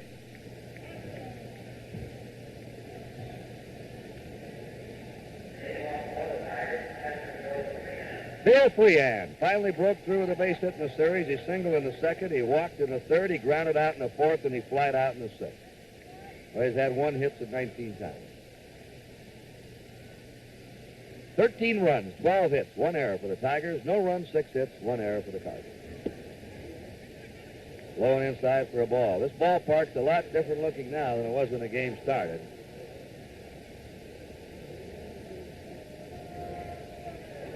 A lot of people have left. A high fly in the shallow left. Maxwell going out, the shortstop calling for it. 1 down. Maxwell now has played in 20 World Series games and has not made an error. Don Ward has walked, been hit by a pitch ball, popped up and fouled out. One-sided game, and the rain drove many people home. Strike, 0-1. Denny McLain due up next. A ball, 1-1. See, this ballpark was completely jammed at the start of the game. 2-1.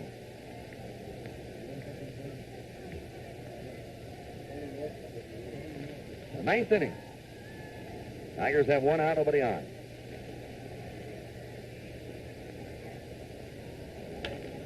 He pops it up. This will be handled by Shannon, the third baseman. 2 down.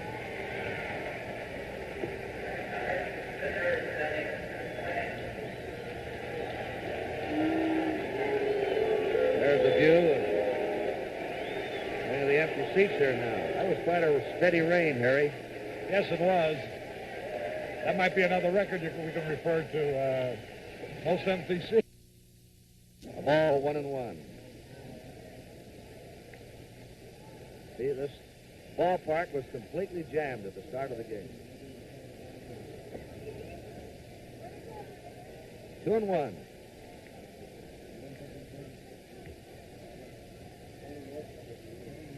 The 9th inning. Tigers have 1 out, nobody on.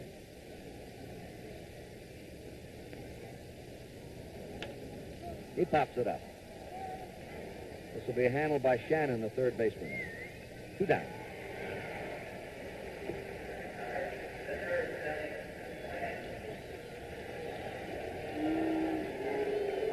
There's the view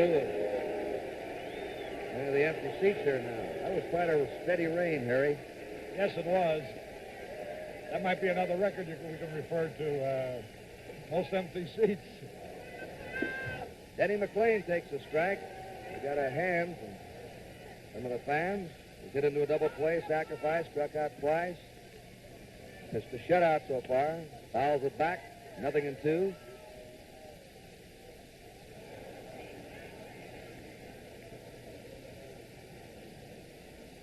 Good boy. Tigers leading 13-0. Well, it didn't take Nelson long to get the Tigers out in the top of the 9th. So at the end of 8.5, the score, the Tigers 13 and the Cardinals nothing. Yes, sir. Up periscope. Up periscope. Clear Firing. 150. Ship ahoy. You've got Dodge Fever. And that Monaco. Design 69. Take a long, slow look. Luxury line of comfort on a 122-inch wheelbase to give you a big car ride at a popular price. Under the hood, there's engine room for up to 440 cubic inches. New Superlight makes night driving super safe. Concealed windshield wipers keep the lines clean as a clipper ship. Inside, you're in command, in first-class comfort.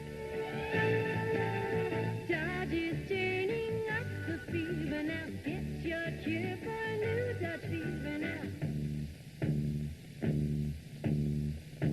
Dodge Fever at your Dodge dealers. Game winner. Roger Maris has grounded out at a bad hop single and has popped up.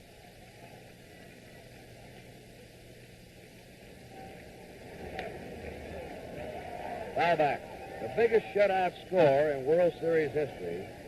Yankees 12, Pirates nothing at Pittsburgh in the sixth game, 1960. Right now, the Tigers are leading 13-0. The 0-1 pitch.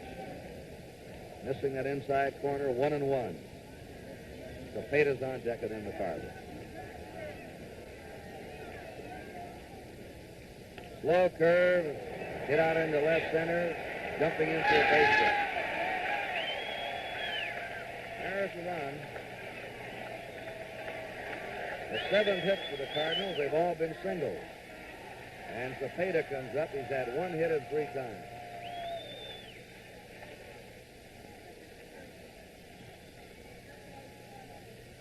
Only twice in this game have the Cardinals had their leadoff man on in an inning.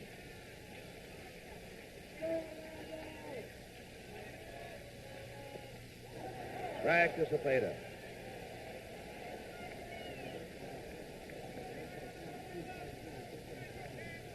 Detroit 13, St. Louis nothing. Last of the ninth inning.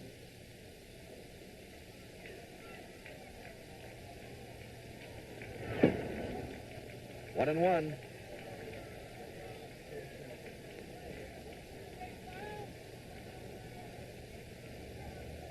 Denny McLain, as usual, that cap tugged down over his eyes.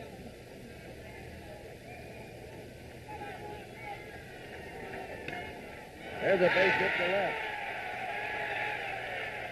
Maris is stopping at second. Peck comes in there from Jim Northrup.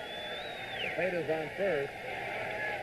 Nobody out, and I don't care where you are, what park, a hometown baseball fan never gives up, and these Cardinal fans are now starting to root. There's McCarver up. He's had one hit and 3 times.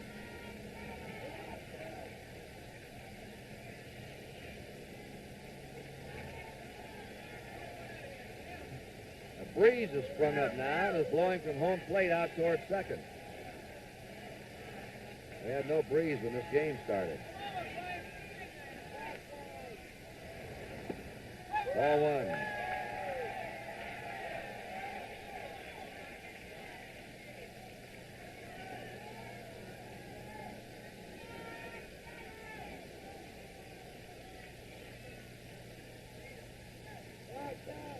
One ball, no strikes. Fouls a curve off. That hit Bill Freehand. 1-1. Maris at second. Cepeda at first. Nobody out. Last of the ninth. Freehand was hit on the throwing hand by that foul ball. They put the spray. That freezes and takes the pain away. You ever see an old catcher's hand? Old Gabby Street used to say, Kurt, that when 2 catchers shook hands, you had to call a plumber to get them separated.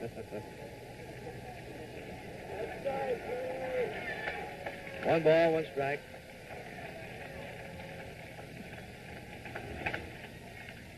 A high fly, shallow right. Norm Cash, they've called the infield fly rule. The runners advance at their own risk. The batter was automatically out.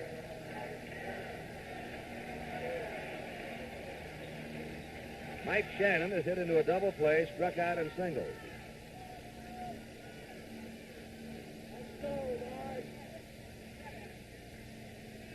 Gibson had a shutout in the opening game. McLean's trying to get a shutout in this one. Tigers 13, Cardinals nothing. And there's another pop-up on the infield, and once again the infield fly rule is called. The batter's automatically out. 2 down.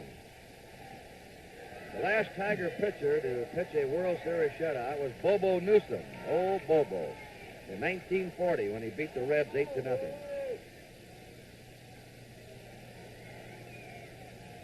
Alan Roth, our statistician today, and our production manager again has been Jim O'Gorman.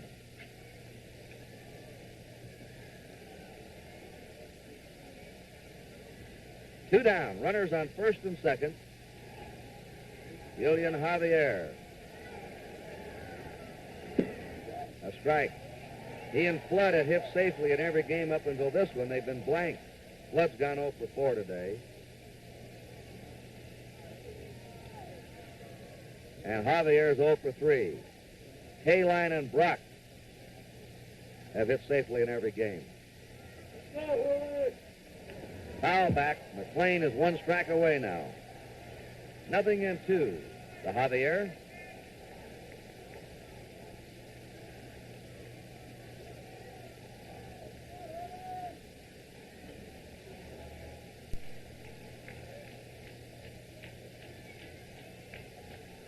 Two down, runners on first and second.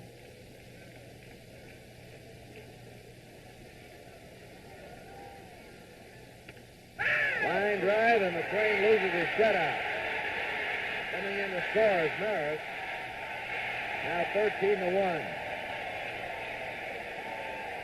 And Javier has had a base hit in all 6 games.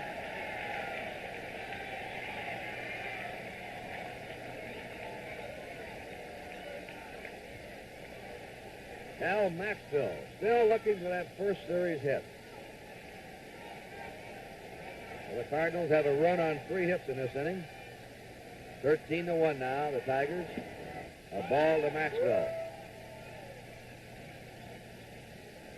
Gagliano's come out on deck. The bat for the pitcher, Nelson. There's Javier on first. Cepeda's on second. 2 down. A 1-0 pitch. Ball 2.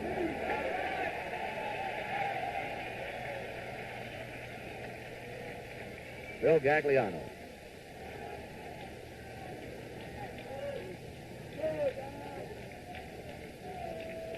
Two balls and no strikes.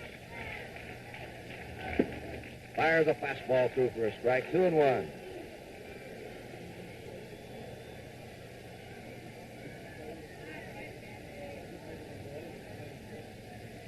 Doing these World Series games on the NBC Radio Network has been Ernie Harwell, Jack Buck, and Pee Wee Reese. I understand they've done a great job. Foul ball back, 2-2.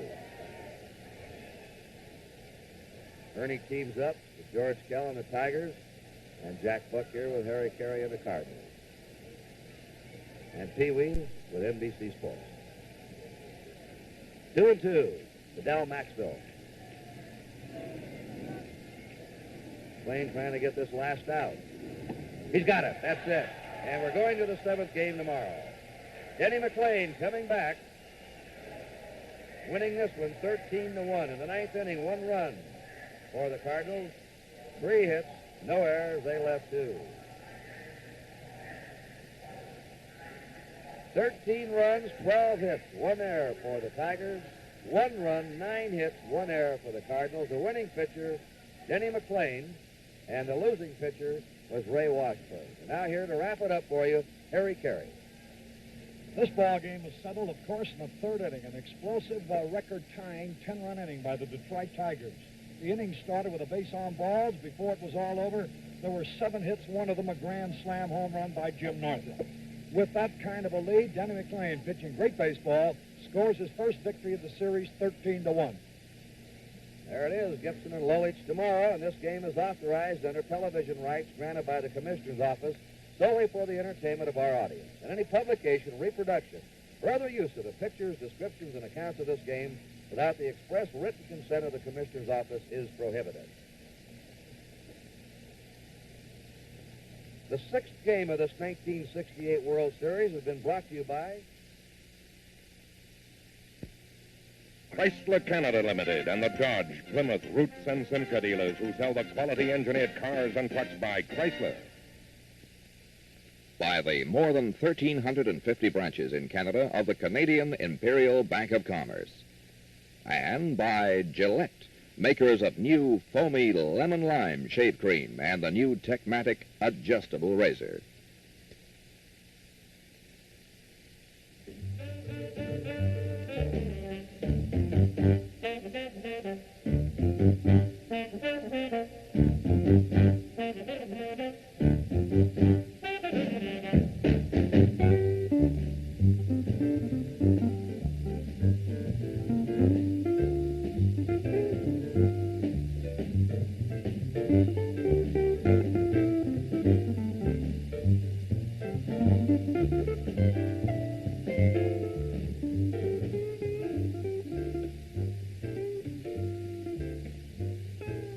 Tune in tomorrow when the 1968 World Series continues into the seventh game with the Detroit Tigers versus the St. Louis Cardinals.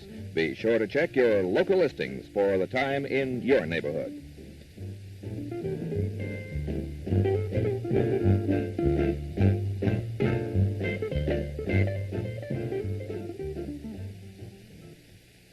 This is the CBC Television Network.